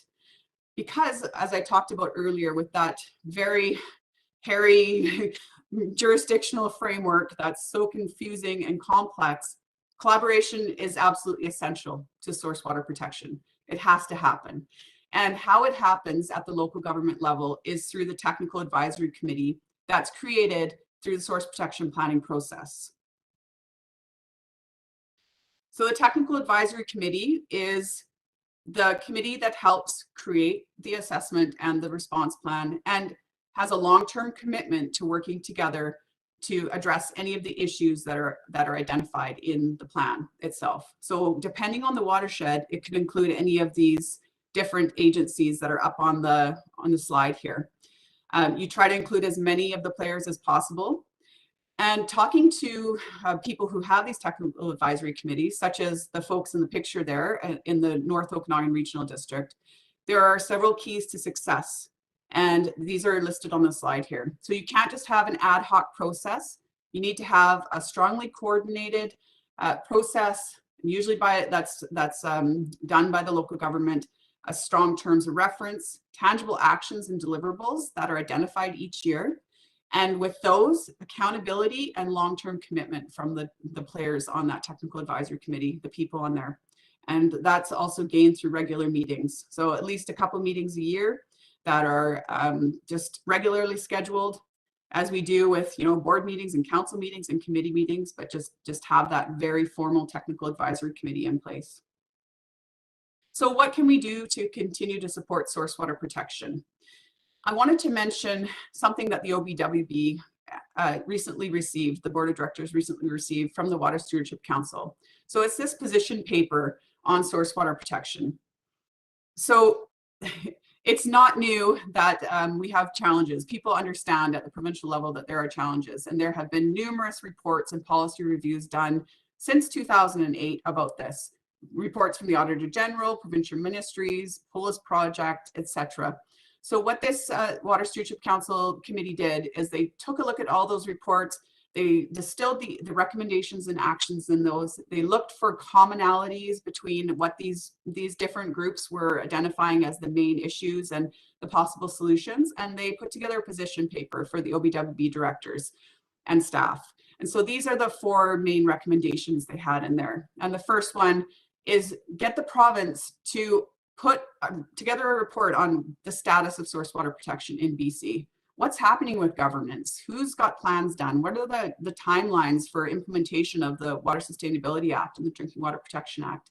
So that's one of the things that they requested that the directors advocate for at the provincial level. Acknowledge Indigenous values and commitments to UNDRIP and the fact that we are operating in traditional and unceded territory. And then the third one was to advocate for some sort of lead water agency within the province to coordinate the governance that's happening with all of the different agencies and to hold authority for source protection, water quality protection in general. And then to advocate for dedicated resources to support source water protection planning in the Okanagan. And just to say, it's not all doom and gloom at the provincial level. There have been advances made. For example, one positive step is just recently there's been a mandate to separate FLNRORD, that kind of ministry that looks after forestry and water and all the different resource extractions, to separate that into 2 ministries, one for forestry and one for lands. And so that's possibly a positive step in the right direction. And also there have been some recent amendments to the Forest and Range Practices Act, which has a requirement now for the addition of forest landscape plans, which requires forestry companies to collaborate with water suppliers and others in the watershed. So possibly a positive step forward. Plus we have the Water Sustainability Act that's been in place for a few years now that hasn't been fully implemented, but has a lot of good new features than the 100-year-old Water Act had. So there are steps being made at the provincial level to improve water protection. So what can you do as an elected official? This is probably not new to you, and I don't hope this slide doesn't come across as condescending. That's not the intention of it at all. I understand that water protection is a very high priority of local governments. These are just a few suggestions that you could possibly do to continue to support source water protection in your communities. And these come from a primer that was done by the Auditor General for local government. And I found it to be a really great resource because it's just like a water quality and quantity 101 for an elected official. So have a look at that if you'd like. And last slide here. As part of the launch of the toolkit, we put on a webinar series over the last 9 weeks. We had 33 speakers that focused mostly on the tools from the toolkit. So again, these were the case studies that we included in there. And these have all been recorded and posted on the Source Water Protection Toolkit website. So I encourage you or your staff to take a look at these if you're interested. And again, they cover the topics in the toolkit really nicely. And that's it from me today. So thank you very much for listening. At the board here to see if there are any questions in the boardroom. Seeing none, any questions or comment? Oh, thank you, Director Olbrich. Yes, thank you to the chair. And I want to say thank you very much for the presentation. I've heard it said that sometimes people are preaching to the choir. In this case, I think you're the choir and you're singing to the preacher. And it's a beautiful song. It's a beautiful noise. So thank you.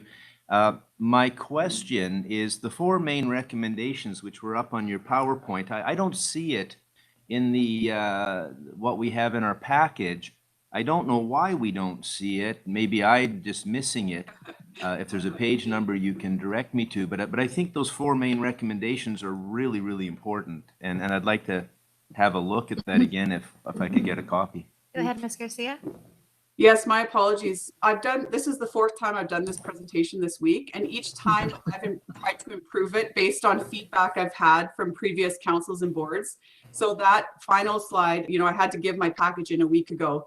And so that final slide I added a couple of days ago. That's why it's not in your package. So my apologies for that. It was my intention just to improve my presentation as I gave it throughout the week. Hope that's okay. Thank you. Maybe we can get a copy of that. If you send it over to us, then send it out. Thank you. Director Recorda. You're on mute, Director. Sorry, there we go. Thank you very much. I just want to say that that Kelly is our policy and planning specialist at the Okanagan Basin Water Board, has spent a great deal of time working on this, collaborating with everybody, as you can see from her presentation. She did a presentation for the town of Vesuvius on Tuesday, and so it's nice to get the information again. I just want to say that this is absolutely essential that we all look at this, and I'm sure the people over in the Similkameen are thinking, you know, this certainly makes sense to us because they've just gone through a month of hell with water issues over there. So I just want to say particularly thank you to Kelly, who's doing a great job of putting this information out for all boards and towns and cities and agencies. And we thank you very much, Kelly. Thank you, Director. Are there any other questions or comments? Seeing none. Thank you, Ms. Garcia. Very much appreciated. Great presentation, and yeah, it's great to have you guys working on this. So thank you so much. Bye-bye. Thank you. So if there's no further business for the committee, I'll ask for a motion to adjourn. Thank you. Seconded. Thank you. All in favor? Any opposed? Thank you very much. Director Recordoff, I think that's a leftover hand. I hope I didn't miss you. Okay, perfect. Thanks. Over to you, Chair. Okay, thank you, Chair Gettens. We will move on to the Corporate Services Committee meeting. Looking for a motion to approve the agenda. Moved, seconded. Thank you. All those in favor? Opposed? Motion carries. First item of business is the Corporate Communications Plan, and I'll go to the CAO. Thanks, Mr. Chair. Committee's had a number of discussions about communication over the past year, and certainly an important thing for us. And our Legislative Services Department has been charged with moving our corporate communications program forward. And we have a presentation for you today on the Corporate Communications Plan. And I believe we have Eric Thompson that's going to present on that, Mr. Chair. Okay, Go ahead, please, Eric.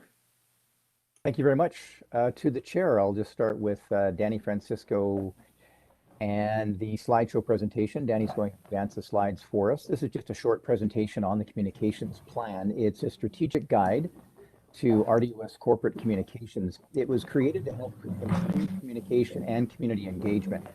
The plan itself includes an executive summary, and that has information about corporate communications, which, as many of you will know, is a rapidly evolving field, especially due to social media, but many other factors. So it is changing, and it seems by the month. The plan also includes details on the success of the plan, which requires the support and commitment of the board, but also staff. So buy-in is really important when we're talking about communications functions and processes. The role of the RDOS Communications Committee, known as Intercom, is also outlined in the plan. Intercom provides opportunities to develop procedures, and it outlines expectations when creating unique public engagement initiatives such as videos or interactive web pages. The communications overview also highlights the corporate communications vision and the mission, and provides guidance on the importance of truthfulness, grammatical correctness, and accessibility, all very important. The communications plan, we'll go to slide 3 now. I forgot to mention that. Sorry, Danny. We're on to slide 3 now. The communications plan also provides guidance on the core values of the RDOS, strategies for effective communications, audiences, media relations, and distribution. Everything good? You all still hear me? We're still on slide 1, but that's okay. The information is still relevant, I hope. On to slide 4. There are 4 distinct areas of communication which are outlined in this plan: external, internal, media relations, and the board. Here is the communications plan, by the way. I don't know if you can see me if we're sharing screen, but anyway, you've got that in your package. And there we go. Moved on with the screen. So external, fairly obvious there. Lots of different people who would want information from the RDOS. Internal, communicating internally in a large organization is never easy. The RDOS, to some, might not be a large organization, but there are a lot of different moving parts. So internal communication really is key when you're trying to get information out to anyone else. You can't figure it out internally, you have a problem. And I think over the last while, that has steadily been improving. Media relations is a very important part for not just government, but excuse me, businesses as well. And of course, communicating with the board. That two-way communication is an evolving process, as you all know. The plan provides background and guidance on each of those 4 areas. Slide 5. Digital or owned channels are a key area of focus for RDOS communications. Now, these are the online channels which the RDOS owns and controls for the most part. We're talking about websites and social media to some extent. And the communications plan is a living document. As you heard in the previous presentation, that's really important because it should be reviewed on a regular basis to ensure those strategies and processes are up to date. And project-based plans refers to the key steps required before, during, and after all public engagement initiatives. Having a plan going into it, reevaluating and assessing that plan as it's underway, and then, of course, afterwards, looking at best practices, what worked and didn't work. And the corporate identity guide is one of, we're on to number 6 now, is one of many documents that has been created through communications. So we've got the public engagement guide, also something that's reviewed regularly, that corporate identity guide, which I mentioned, and the communications plan template. So that was created to help departments just provide an easy to use reference when you're planning public engagement to make sure you're not missing anything. It's a checklist, really. And to slide 7 now, the 5 levels in public engagement, which are outlined in that public engagement guide. This provides a high-level overview of the various stages of public engagement and strategies for each. And there you go. You can see some of them there. This really outlines the different types of engagement. So for example, if you're in level 1, you might be looking at information on a website, some advertising, bulletin boards. If we jump ahead to level 5, you're empowering people. You're basically looking at an election where you need lots of information going out, but you're also bringing information in, and in this case, decisions are made. Slide 8, the communications plan also offers strategic guidance on the importance of developing a thorough communications plan in the early stages of projects and initiatives. And the plan outlines the importance of tracking and ensuring delivery of that information. And finally, sharing results is, of course, a vital part of any project, making sure if we're asking people for information or we're providing information that we're following up to say, here's what's now been done, and here is the plan going forward. So that is just a quick high-level overview of the communications plan that has been created by RDOS Communications in collaboration with the various departments. And I will send it back to the chair. Questions on this? Director Olbrich, please go ahead. Yeah, thank you to the chair. I find the plan interesting. My question is how do you do a better job when it comes to communications? In our community specifically, and we've had years of challenge, but just in the last month, to give two examples, we had a BC Transit public engagement meeting with RDOS staff was there, BC Transit had staff there. The community at large did not get communication on notice. Two members of the community showed up by accident. One of those two was speaking to me and looked at the website on the issue of transit and accidentally found and was there. I spoke to many members of the community who would have very much wanted to be there. Absolute miss in terms of communications. A second example, just a week or two ago, we had a meeting in my community for appreciation for volunteers. We had more staff at the meeting than we had volunteers. I was there. I spoke to many members of the community who are volunteers. They didn't know about it. They weren't invited. Others didn't come because they were not happy with the appreciation they were receiving from staff at commission meetings, for example. So this communications is real important. I'll give a third example. We had a wildfire, August 2020, and I heard from so many members of the community real good suggestions on how to improve communications. We had a consultant bring a report to this board, didn't speak to a single member of 320 homes that were evacuated and had, in a pandemic and a computer crash and a wildfire, all three at once. And I heard that information. I heard it, but I'm not sure that communication is a two-way street. I don't see us as an organization listening to the community, listening to the ratepayers, listening to the people who are being served by these public services. And I get it that we, the consultant on the Christie Mountain wildfire, over 500 people consulted. When I asked him who, he said he talked to staff. We have a kitchen analogy, stay out of the kitchen. I like that analogy. But even in a restaurant, we might even have board members who have more experience than I do. You sometimes ask the customers, the ratepayers, the people who own the amenities and who care about the service, what do they think about the quality of the food or delivery of the service? And when we don't ask and we don't listen, and so my question is, how can we do better? Because yeah, it's a nice little presentation, but it doesn't deliver any result that I can see. If we talk inside this room, how do we get a better deliverable to the community? We had a meeting in my community last week, put on by a community group. Over 40 people showed up, another 61 online. We compare that to some of our other things done through the RDOS, and we get 2 people showing up by accident. It is a big difference in terms of the ability to and the people who show up, they care, they want to be heard, they want to participate. So I think you're right that it's good to have engagement and share those results. But again, I'll repeat the question, how can we do better? Thanks. Go ahead, Eric, if you got a response. To the chair, thank you very much. I do appreciate your comments, and I think you've said something very important about listening.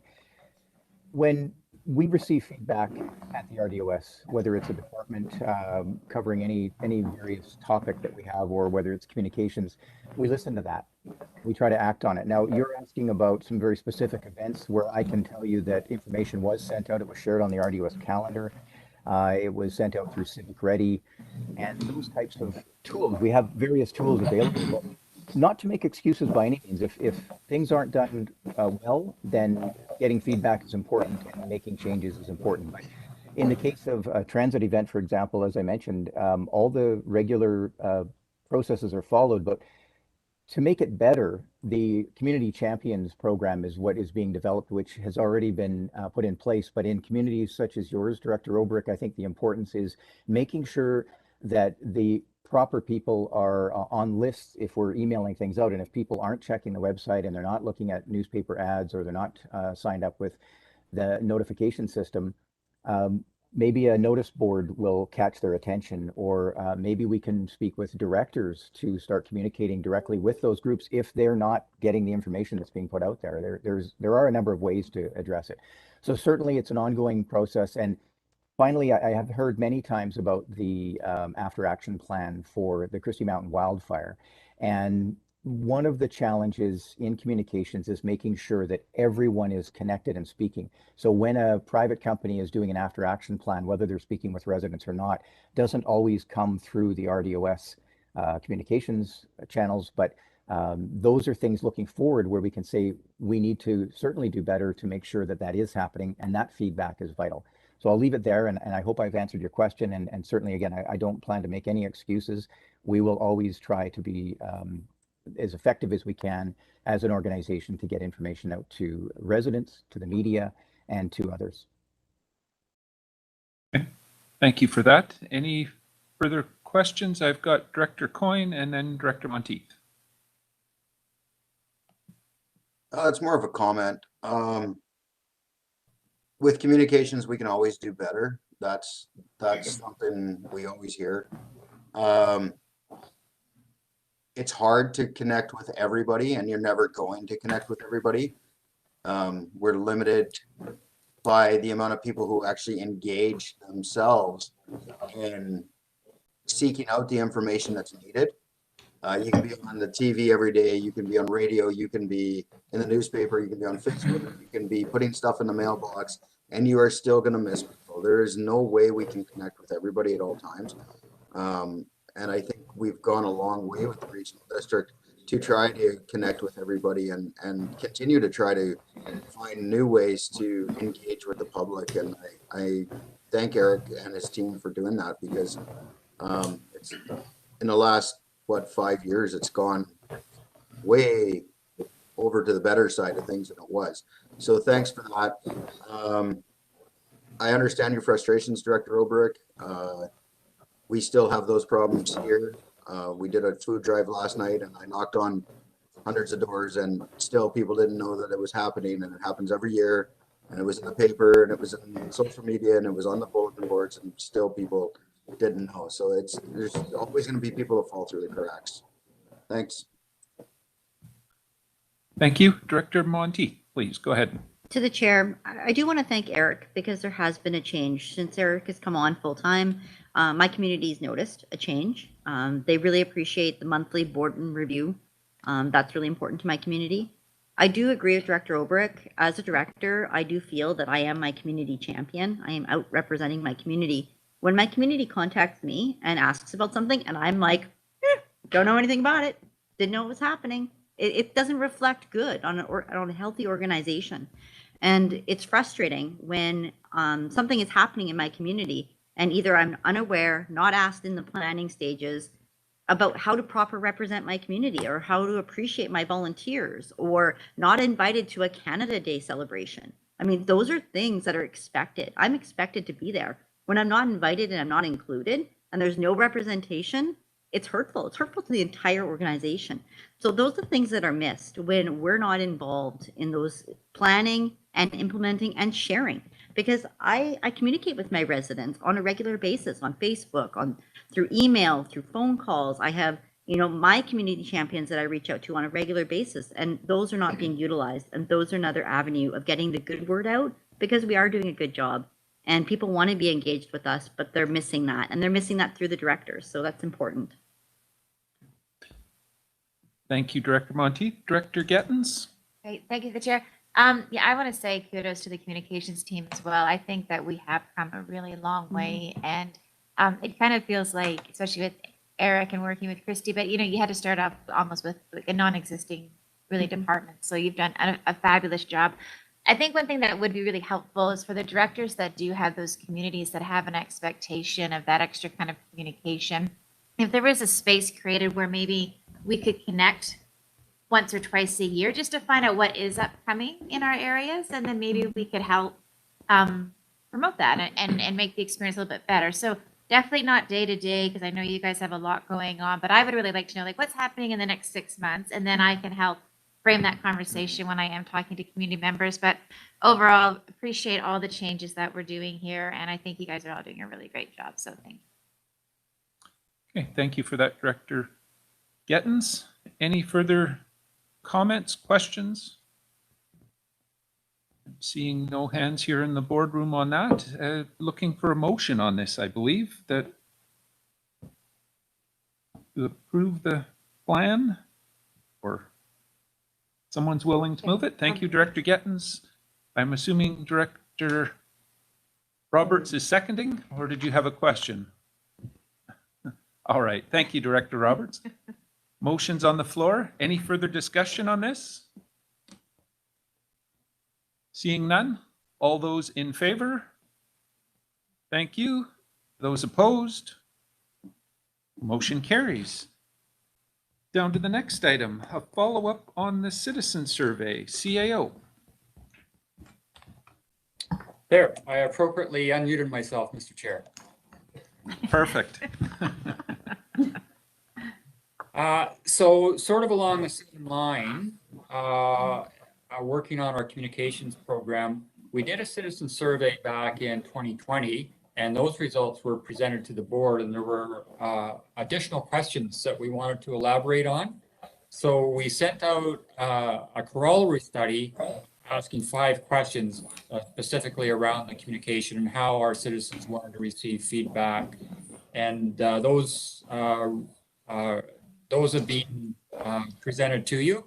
So what we've got is Mr. Thompson is again going to give you the results of the corollary study on those 5 questions and explain a little bit about what they said and where we're going to go. So we should turn that over to Mr. Thompson, Mr. Chair.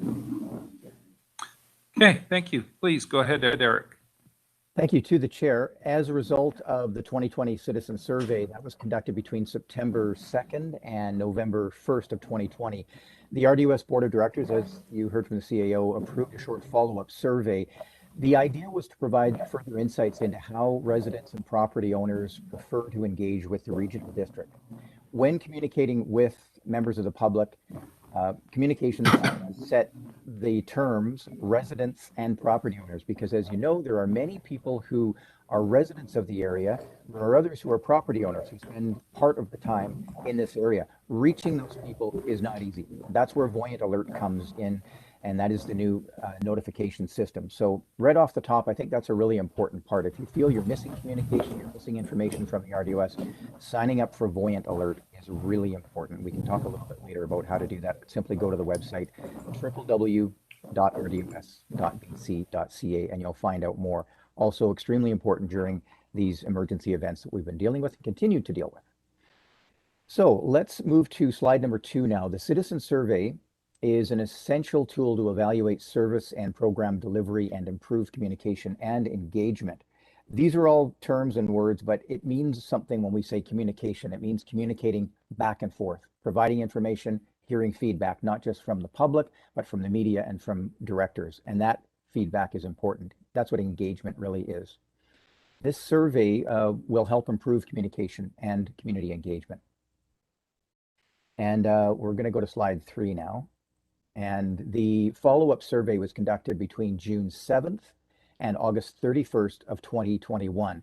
It was not a phone survey. It was meant to be a short survey. Phone surveys are challenging. Very few people, well, I shouldn't say very few, but fewer people have landlines. They have cell phones, and they certainly don't want to receive a call from anybody asking them anything never mind useful information that we can use. So the scientific part of it can be challenging, and that's what we'll look at for the 2022 citizen survey. What are the next steps on trying to get as much feedback as possible without bothering people on their phone or coming to their home? So 373 online responses.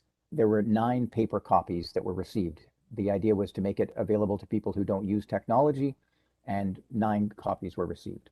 In comparison, the 2022 citizen survey received responses from 223 online respondents. Paper copies were available upon request. I believe we had maybe received 1 back.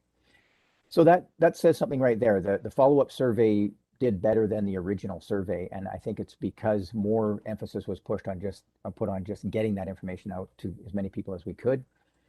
Paper copies for the follow-up survey were made available at municipal offices, fire halls, and community centers. And going forward, we're finding that's a really effective way to get information out to people, because those fire halls are key locations in communities. Municipal halls are for people who live in the regional rural areas as well. Sometimes that's the most central place to visit, and then community centers as well.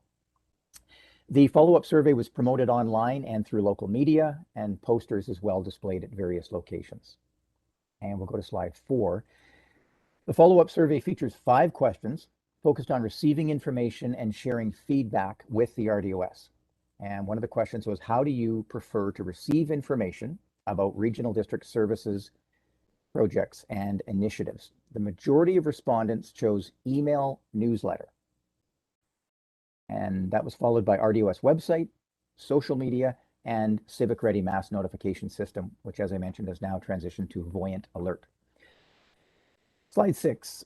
Question number 2, how do you prefer to share your feedback or ask questions about regional district services, projects, or initiatives? I should mention this PowerPoint will be available on RDOS Regional Connection, so you can look at some of the responses in detail, including some of the comments, which are very interesting. So we'll go to slide 7. The majority of respondents, 53.3%, indicated a preference for directly contacting staff via phone, email, or in person. Directly contacting staff, not being contacted, but contacting. That was followed by contacting a board member directly.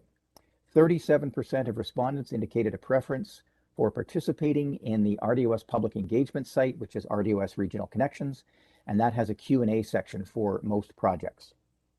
And that means you can simply ask a question, and then it will be posted publicly within about 48 hours, hopefully sooner. Next slide. 53.5% of respondents chose digital notifications. 40.3% chose both digital and non-digital, while 9.2% chose non-digital only. So a piece of paper somewhere or a piece of mail. Slide 10. There were a wide range of answers for question number 4. In your opinion, what is the best way for the regional district to communicate with citizens? Comments included email newsletters, online platforms, news and social media, mass notification system, and regular mail. So the next several slides, I'll ask Danny just to cycle through fairly quickly. Again, these are comments you can go and take a look at your leisure. I find this part of the survey really interesting because you get people's honest opinion. There's really no right or wrong answer. You just tell us what you feel. And I think that can be really effective. The PowerPoint presentation, again, will be on rdosregionalconnections.ca. So some of the examples of responses here, one person said the majority of people do not use Twitter or Facebook. And I find those comments interesting because that is that person's perception. Whether it is accurate or not is hard to say, but there are a lot of people who don't use social media. We all know that. So we can't rely on social media as the only tool, because you'll miss a lot of people, especially if they don't have internet. Another comment, several comments, in fact, about sending information by mail or email. Mail is a real challenge for the cost, but also the accuracy of actually getting that document, that piece of paper to people. Billing is one of the most effective ways, and if we include information in billing, that's definitely something that the RDOS is working on, but you're still limited to how much information you're going to put in a piece of mail without it costing too much. And then someone else commented, many people have commented on using multiple methods, including local media. And through the Emergency Operations Center, especially over the last several years, communications through local media has been very effective. There are Media outlets that are going to tell a story and they're going to talk to different people and they're going to tell that version of the story, not necessarily wrong, but just simply getting messaging that needs to be accurate and timely from the RDOS. You can't always rely on media to do that. They have done a great job, but that's not the only source we can rely on.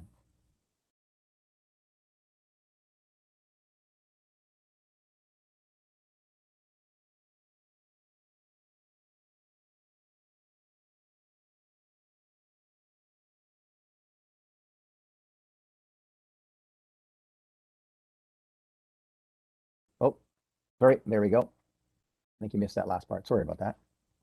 Forgot to unmute myself. This part here, is there anything you'd like to bring to the attention of the RDOS? Very important because, again, it's an open-ended question. Comments included concerns about the focus on web-based communications, lack of in-person meetings, to challenges finding information on the RDOS website, and questions about jurisdiction and roles and responsibilities. The website is a key area of information, and that is something that will be looked at over the next year in detail. How do people find information? If they can't, that's a problem. So it's an ongoing process. So we'll just skip through slides 20 to 23, and again, remind you to take a look at the PowerPoint after the fact and read some of these comments, both for board members, staff, and the public as well, or all three. Slide 24. Paper copies, as you see there, were made available upon request and also at municipal offices, fire halls, and community centers. 9 copies received of those paper surveys, and they came from Kermias and Tulameen. Next slide. One of the questions, how do you prefer to receive information? Now, this is from the paper copies. The majority of respondents chose email newsletter as their preferred method of receiving information, followed by the RDOS website, social media, and Civic Ready. Slide 26, how do you prefer to share feedback or ask questions? The majority of respondents indicated they would like to contact the RDOS directly, staff members. And others said RDOS regional connections or contact a board member directly. On to the next slide, slide 27. Do you prefer digital or non-digital notifications? The majority of respondents chose digital and non-digital. Now to slide 28 and 29. In your opinion, what is the best way for the regional district to communicate with citizens? These responses included email, text, and community forums. Where are we now? We're on slide 30, I believe. One of the questions, again, anything you'd like to bring to the attention of the RDOS, and responses included monthly or bi-weekly communications. So people would like communications on a monthly basis or bi-weekly, and then keep information consistent and updated. That is good feedback. Okay, now to slide 31, the survey comparison. So in 2017, the survey was conducted, the citizen survey was conducted via telephone and online. The 2020 survey, it was just online only.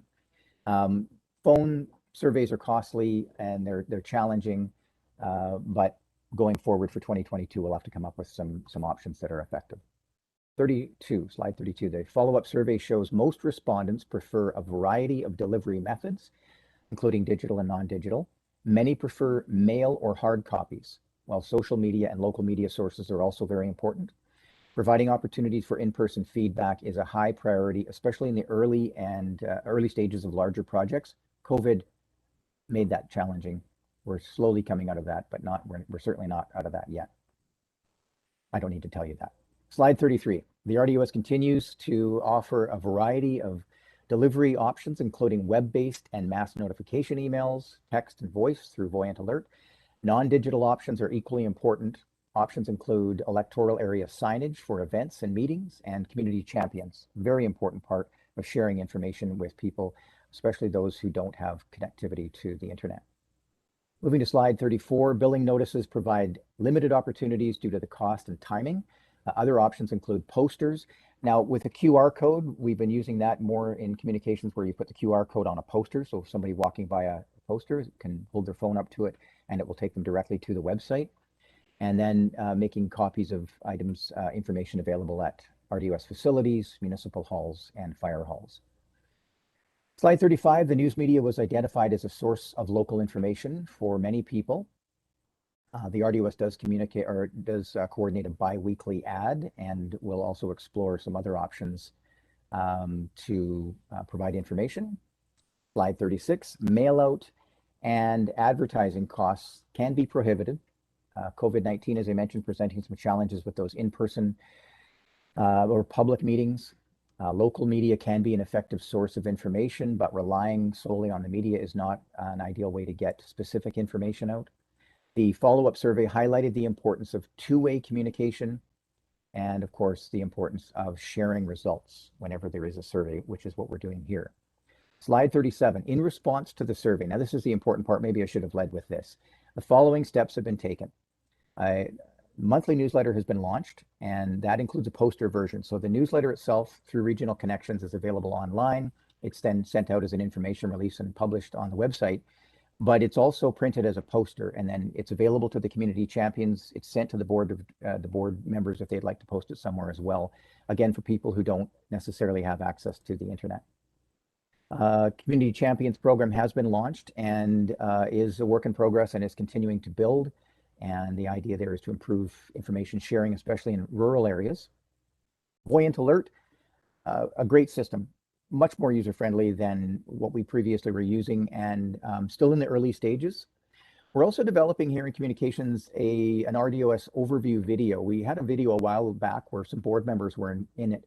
The idea with this one is to provide a really short but basic explanation of the RDOS. So if someone said, what is a regional district? Many of us would give a different answer. But simplifying it, making it easy to understand, especially the roles and responsibilities of the regional district, which is different than municipalities and of course different than the province. Voyant Alert has been launched, as I mentioned, and current web content is being reviewed, and that's in advance of an overall review of the RDOS website, a major project, but one that has commenced in the sense that we're always looking at each of those web pages to make sure the information is relevant and available. Using social media a lot is important, both Facebook and Twitter. Just a quick note on Facebook. Most organizations will not go onto Facebook groups and comment and say, actually, you're wrong, or you're right, or here's a link.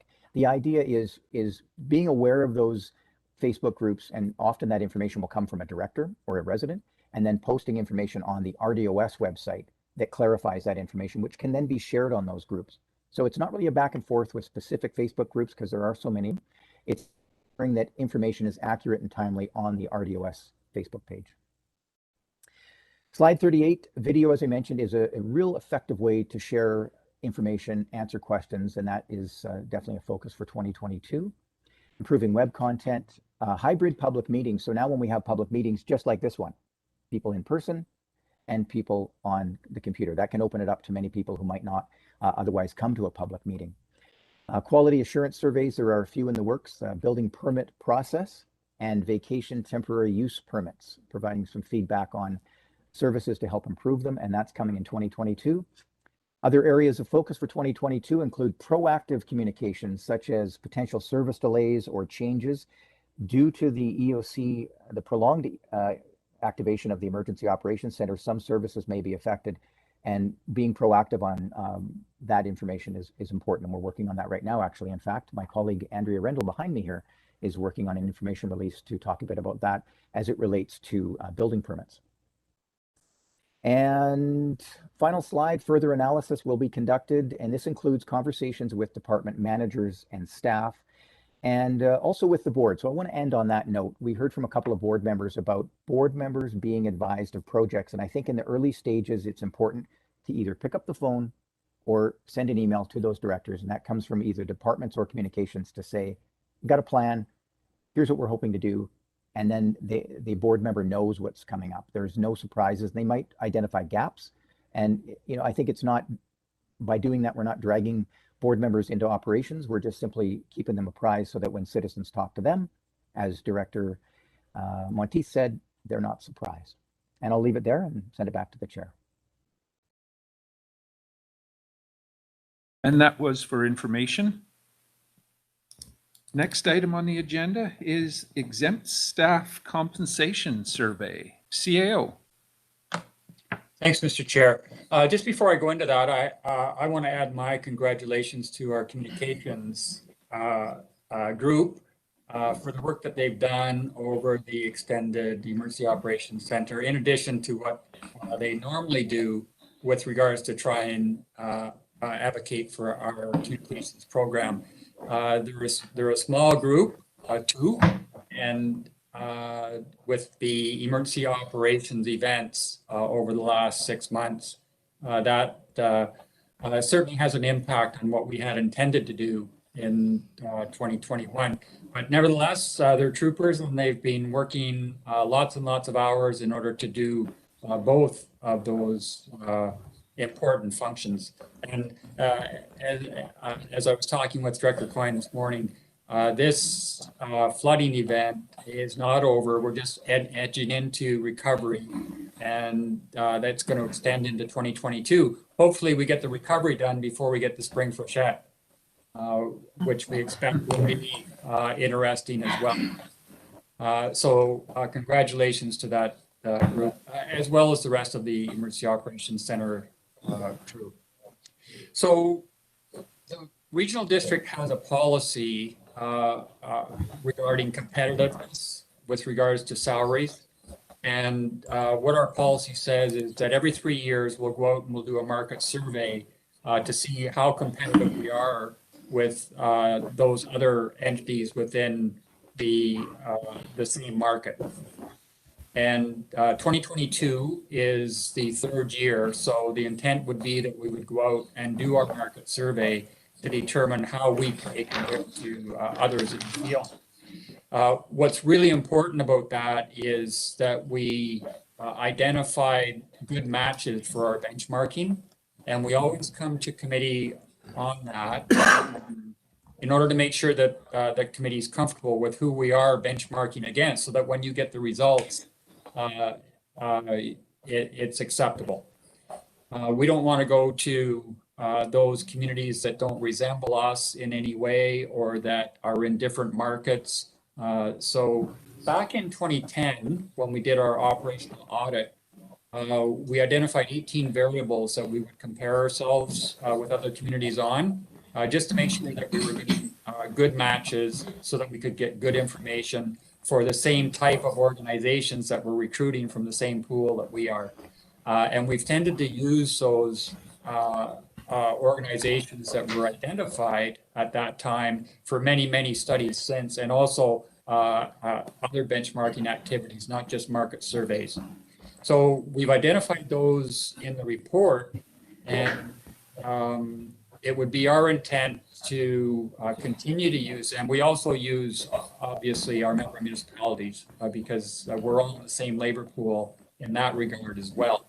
So it's important that we get that information to include in our considerations. The idea would be to go out, do the survey in 2022, and then bring that back into committee so that we can make decisions for 2023. But Ms. Morgan has done much more work on this than I have. So I think what I do, Mr. Chair, is bring Carmen in, and she can explain the process of how we're going to do this and sort of the timing around it. So we turn it over to her. Okay, thank you. Please go ahead, Carmen.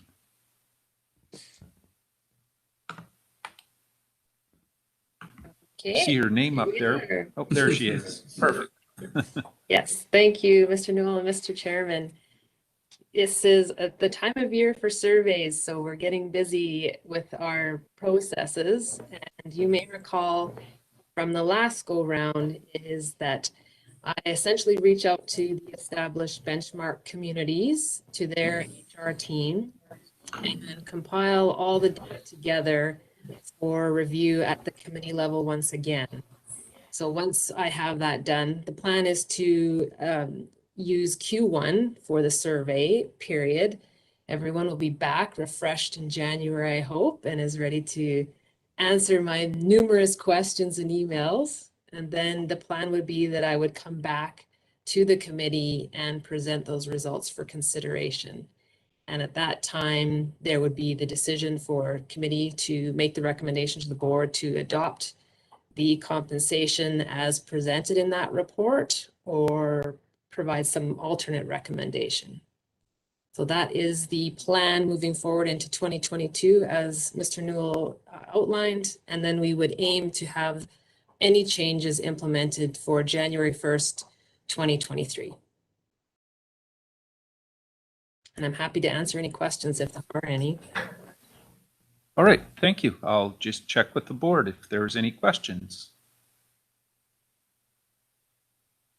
Wave at me for those on the screen. I might not always see that little hand on the raise hand button, so use it though.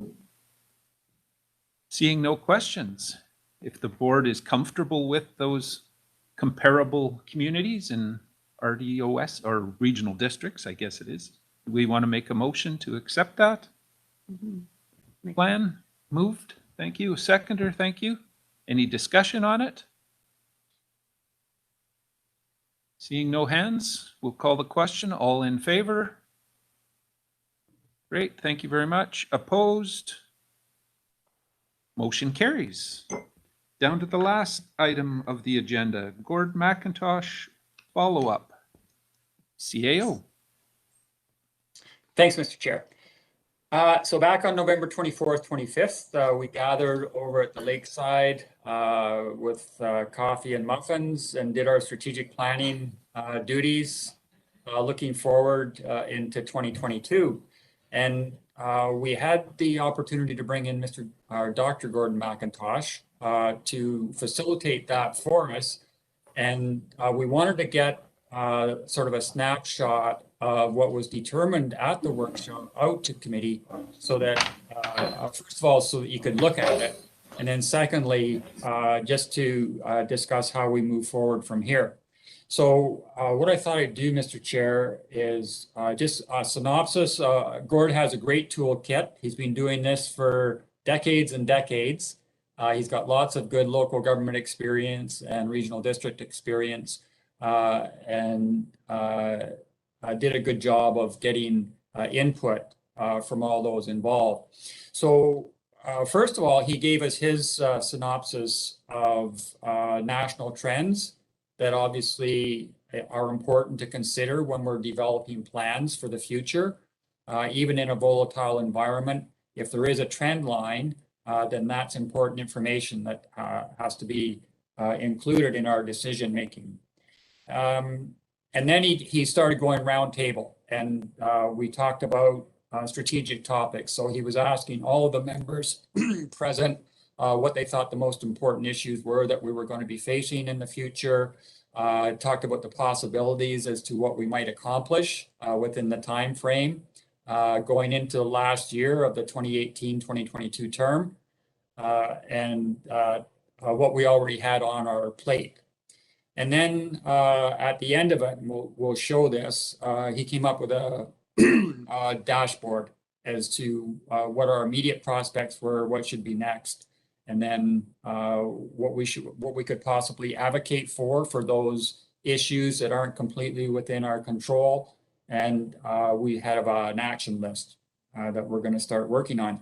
But what I thought I'd do, and then we've attached the memo from Gord with his thoughts on what he came up with. And Gord's old school, so of course he had flip chart sheets all over the place, and we've gathered those, and we've got lots more information than shows in this snapshot report that we'll continue to work on. And again, we'll have opportunities in the new year. We'll bring this back to committee when we have more time and start narrowing it down as to what our objectives and our performance indicators will be for 2022. Okay. But he came up, actually you came up with an extensive list, 15 that he identified as strategic topics off of the flip chart sheets that we had around the room. And these were the issues that members pointed out that they thought were significant and that we needed to work on in 2022. And of course, we have to elaborate on those now, identify the steps under each one and put some timing around them, and then who's going to be responsible. And we'll put them in the right boxes because some of these are still shared responsibilities with other levels of government, and they would then sort of fall into the advocacy role that local governments have. So in the order that Gord has them presented in his strategic possibilities chart, we can see that we already are well underway with our review of the regional growth strategy. And again, we call it a regional growth strategy. It's a sub-regional growth strategy. It doesn't involve the Similkameen. It's just an Okanagan tool. But nevertheless, it has wide-ranging implications for our planning function. So we are well underway with that. Some of the issues that the board members want to see identified in that and to have addressed are identified under that strategic possibility column in the strategic topics list that Gord has. So the board wants to see an interim report on that, identifying what the major issues are. We want to consider an agricultural component, an economic development component, and housing options were a big issue that came out in our workshop on the 24th and 25th. So they want to see that included in the regional growth strategy consultation as well. Emergency management, top of mind, certainly these days, but just ongoing. For the last 5 years, it just seems like this is our normal state rather than the exception.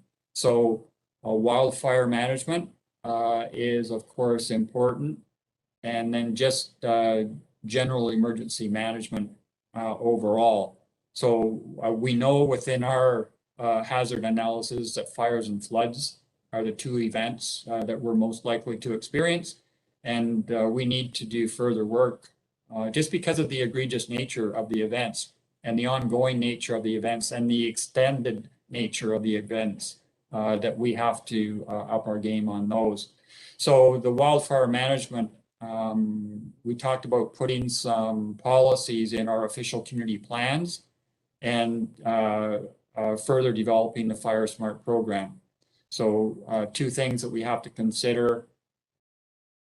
Just on general emergency management, debriefing needs to be stronger. We need to update our plans, and I believe Director Coyne has a motion later on in the board meeting that will talk about that further. But just the significance of the events now and the importance of it is certainly hitting home. We talked about better, when we approached it at UBCM, we called it horizontal management, meaning that we wanted to see a table where the appropriate provincial representatives and local government representatives could sit and discuss and get quicker decisions on these important issues that just don't have the time to go through the normal bureaucratic processes that not only the province has, but we have. So that would be an advocacy role for us, would be to continue to lobby to see if the province would be interested in doing that. We know that we have an interest in developing a stronger organics collection, treatment, and processing operation. We're underway in our construction of the Oliver organics facility, and we are interested in proceeding on a Penticton facility in order to really what we want to do is direct 40% of the mixed waste that's going into our Campbell Mountain landfill out into an organics composting process in order to extend the life of Campbell Mountain. We all know how hard it is to locate any sort of a waste management facility, not only composting or organics, but certainly if we were looking for a completely new landfill, that would be decades in process. So we have some challenges with our current preferred site at 1313 Greyback Mountain Road that we have to work through, but the intent is to still proceed on that. And that's in our solid waste management plan which will be under review next year. We talked about value for money. So this was looking at how we could improve sort of the effectiveness and efficiency of our programs. We talked about a service capacity review to make sure that we have the capacity internally to meet the expectations of not only the board, but the public. There seems to be a gap in that right now. So that would be something that we'd have to work on. And then also, we need to complete our asset management plan. Just because of turnover, we weren't able to complete the final stage of that. We're at a stage 4 level, which is good, but we had expected to complete that this year and we were not able to.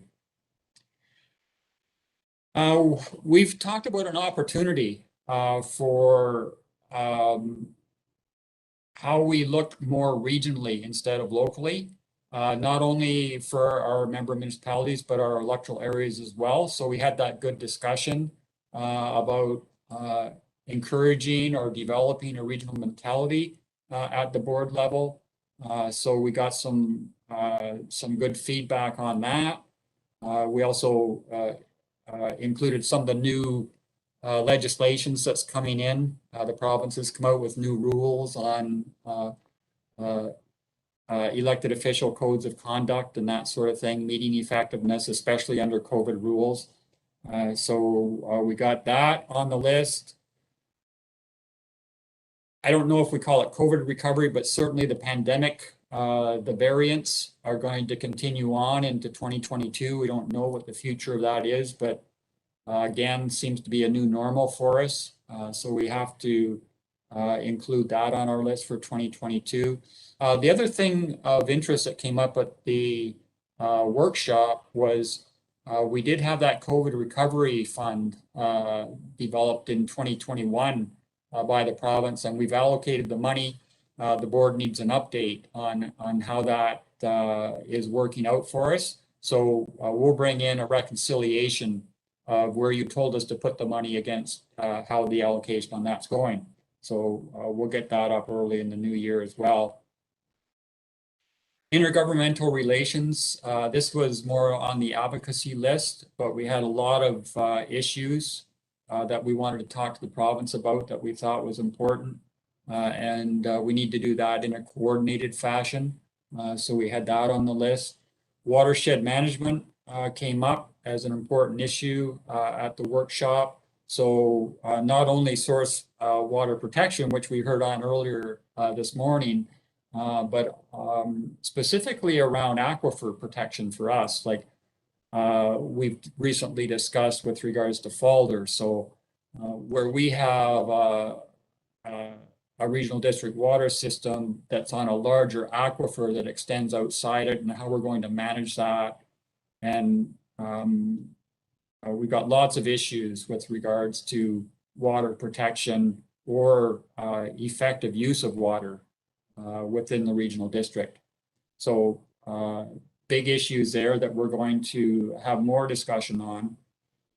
Housing showed up in many forms, and we all know that the affordability issue is one, but just the various different forms of housing that are becoming popular in the regional district that aren't always meeting our code requirements or building bylaw requirements, and how we're going to adjust to that in order to make sure that they're safe.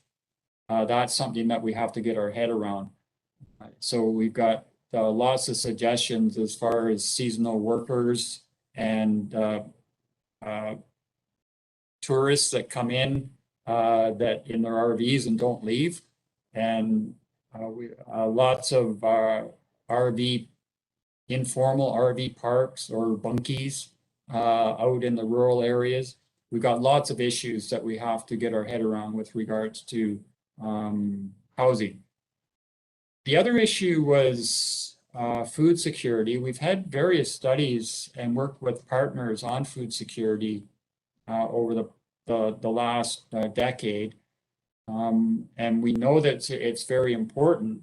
So the suggestion out of the workshop was that we consider agricultural policies within our own regional district and how we're going to promote food security. Summerland is making excellent headway. They got some good suggestions on that, and we talked about that both in this forum and at budget. So there's some progress. We just have to figure out how we can best be involved in that. And certainly supporting our agricultural industry in the region as well.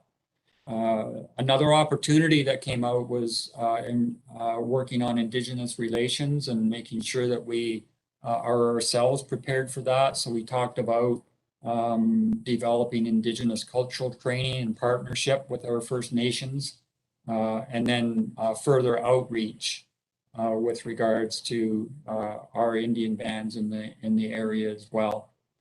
And we know this is going to be a big issue nationally over the short term with regards to UNDRIP and our own province with the Declaration of Indigenous Peoples. So lots of stuff to do on that. Again, on emergency response, flood management. I mean, we've had floods from time to time in the past. We know certainly 2017 and 2018 were extended flood seasons. It just seems there's no break anymore. That even though we're in a water challenged area and often have drought notices out, at the same time, we can get too much water in a short period of time that we need to address. So we've got both sides of that spectrum that we have to work on. But certainly flood management is critical for us now.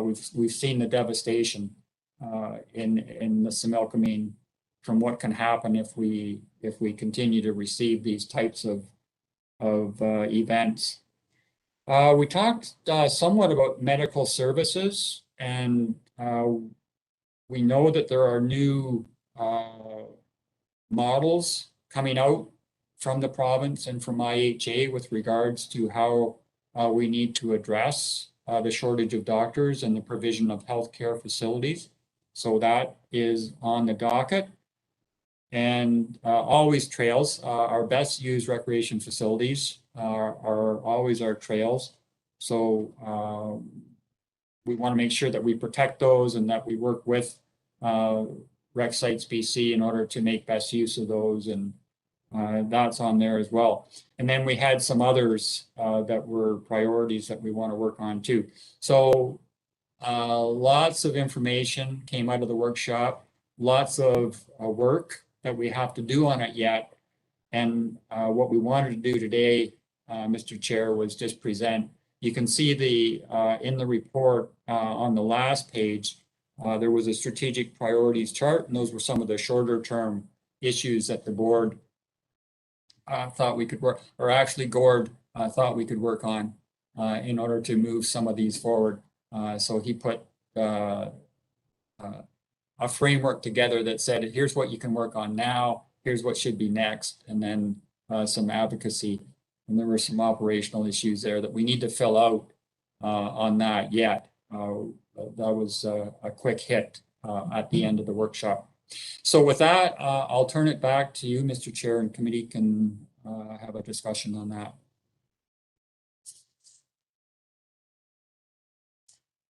Discussion on this from the board?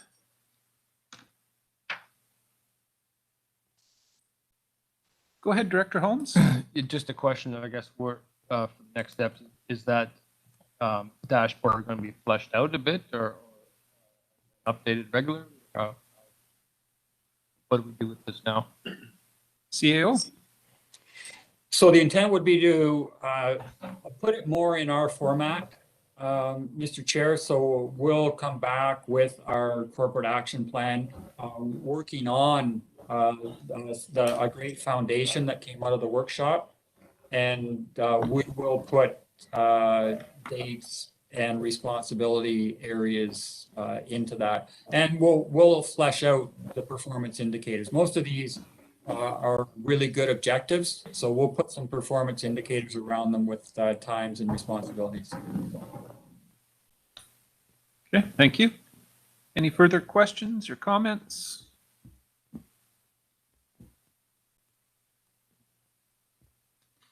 Looks like we've hit a quiet period here. Aha. Everybody wants a Must Murray be lunch. getting close to lunch, all right.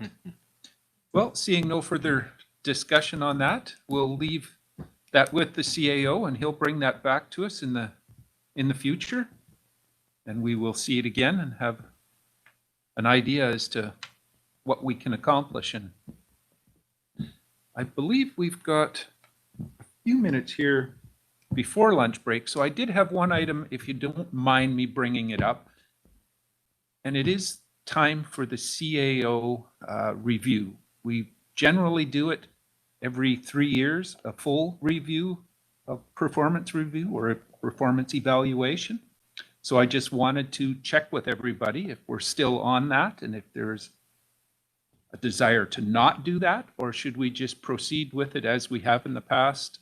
Generally, what happens is Carmen and her department does a 360 review of through staff, and it will be sent out to us as well. I think there was an email that we fill out a questionnaire on, and we generally form a small committee to review that, and then it comes back to the board for discussion in camera and with the CAO at some point. So unless there's a desire to do something different, I'll get staff started on it in the near future. Sabrina or Director Monteith, go ahead, Thank please. you. To the chair, is it possible to add the fire chiefs? They are managers of departments, and there Yes. is Yeah. an opportunity for them to give some feedback, and I'd like to see that. Yeah, that's been brought up already and Thank you. likely will be in there. So it looks, Director Bush, go ahead. So I think it's a great idea, but I don't want to be any part of the committee. No problem. I will look for some folks to volunteer. I already asked Director Kazakovich, who's past chair, she's probably the most likely candidate, but I will throw it out there. So anybody else that would be interested, we can chat about it afterwards. And I'm looking for at least 3 or 4. We don't want it to get real big because otherwise then we're doing it in committee basically. So we'll leave it with that. You have, oh, I'm missing someone. Director Roberts, you had a question or comment? Go ahead, please. To the chair. No, I just thought you were taking names. I'm interested. Okay, I'll keep that in mind and we'll touch bases later. Thank you. So with that, we'll look for a motion to adjourn the meeting. Moved, seconded, all in favor? Thank you. Those opposed? Motion carries. And we will break for lunch and come back at 12:30 and go to hospital board meeting. So thank you, everybody.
Well, Mark, that gave me enough time to get the fires all stoked, plow my driveway, take care of Morrison Drive. Otherwise, if the garbage trucks won't get there. And now I made lunch.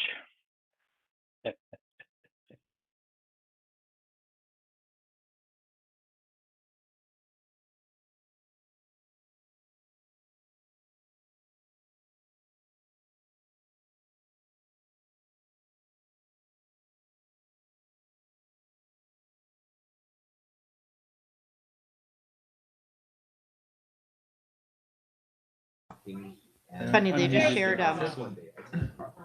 Shame we have to do that. Is everybody ready? I've been asking for a while for change. Here. This was just shared this morning. Yeah. I call them. Ron, please. We're going to call the hospital district meeting to order at 12:31. I know the dangers of it. Been coming there a long time. And I'll look for a motion to adopt the agenda as circulated. Moved, second. Call the question. All in favor? Opposed? Motion is carried.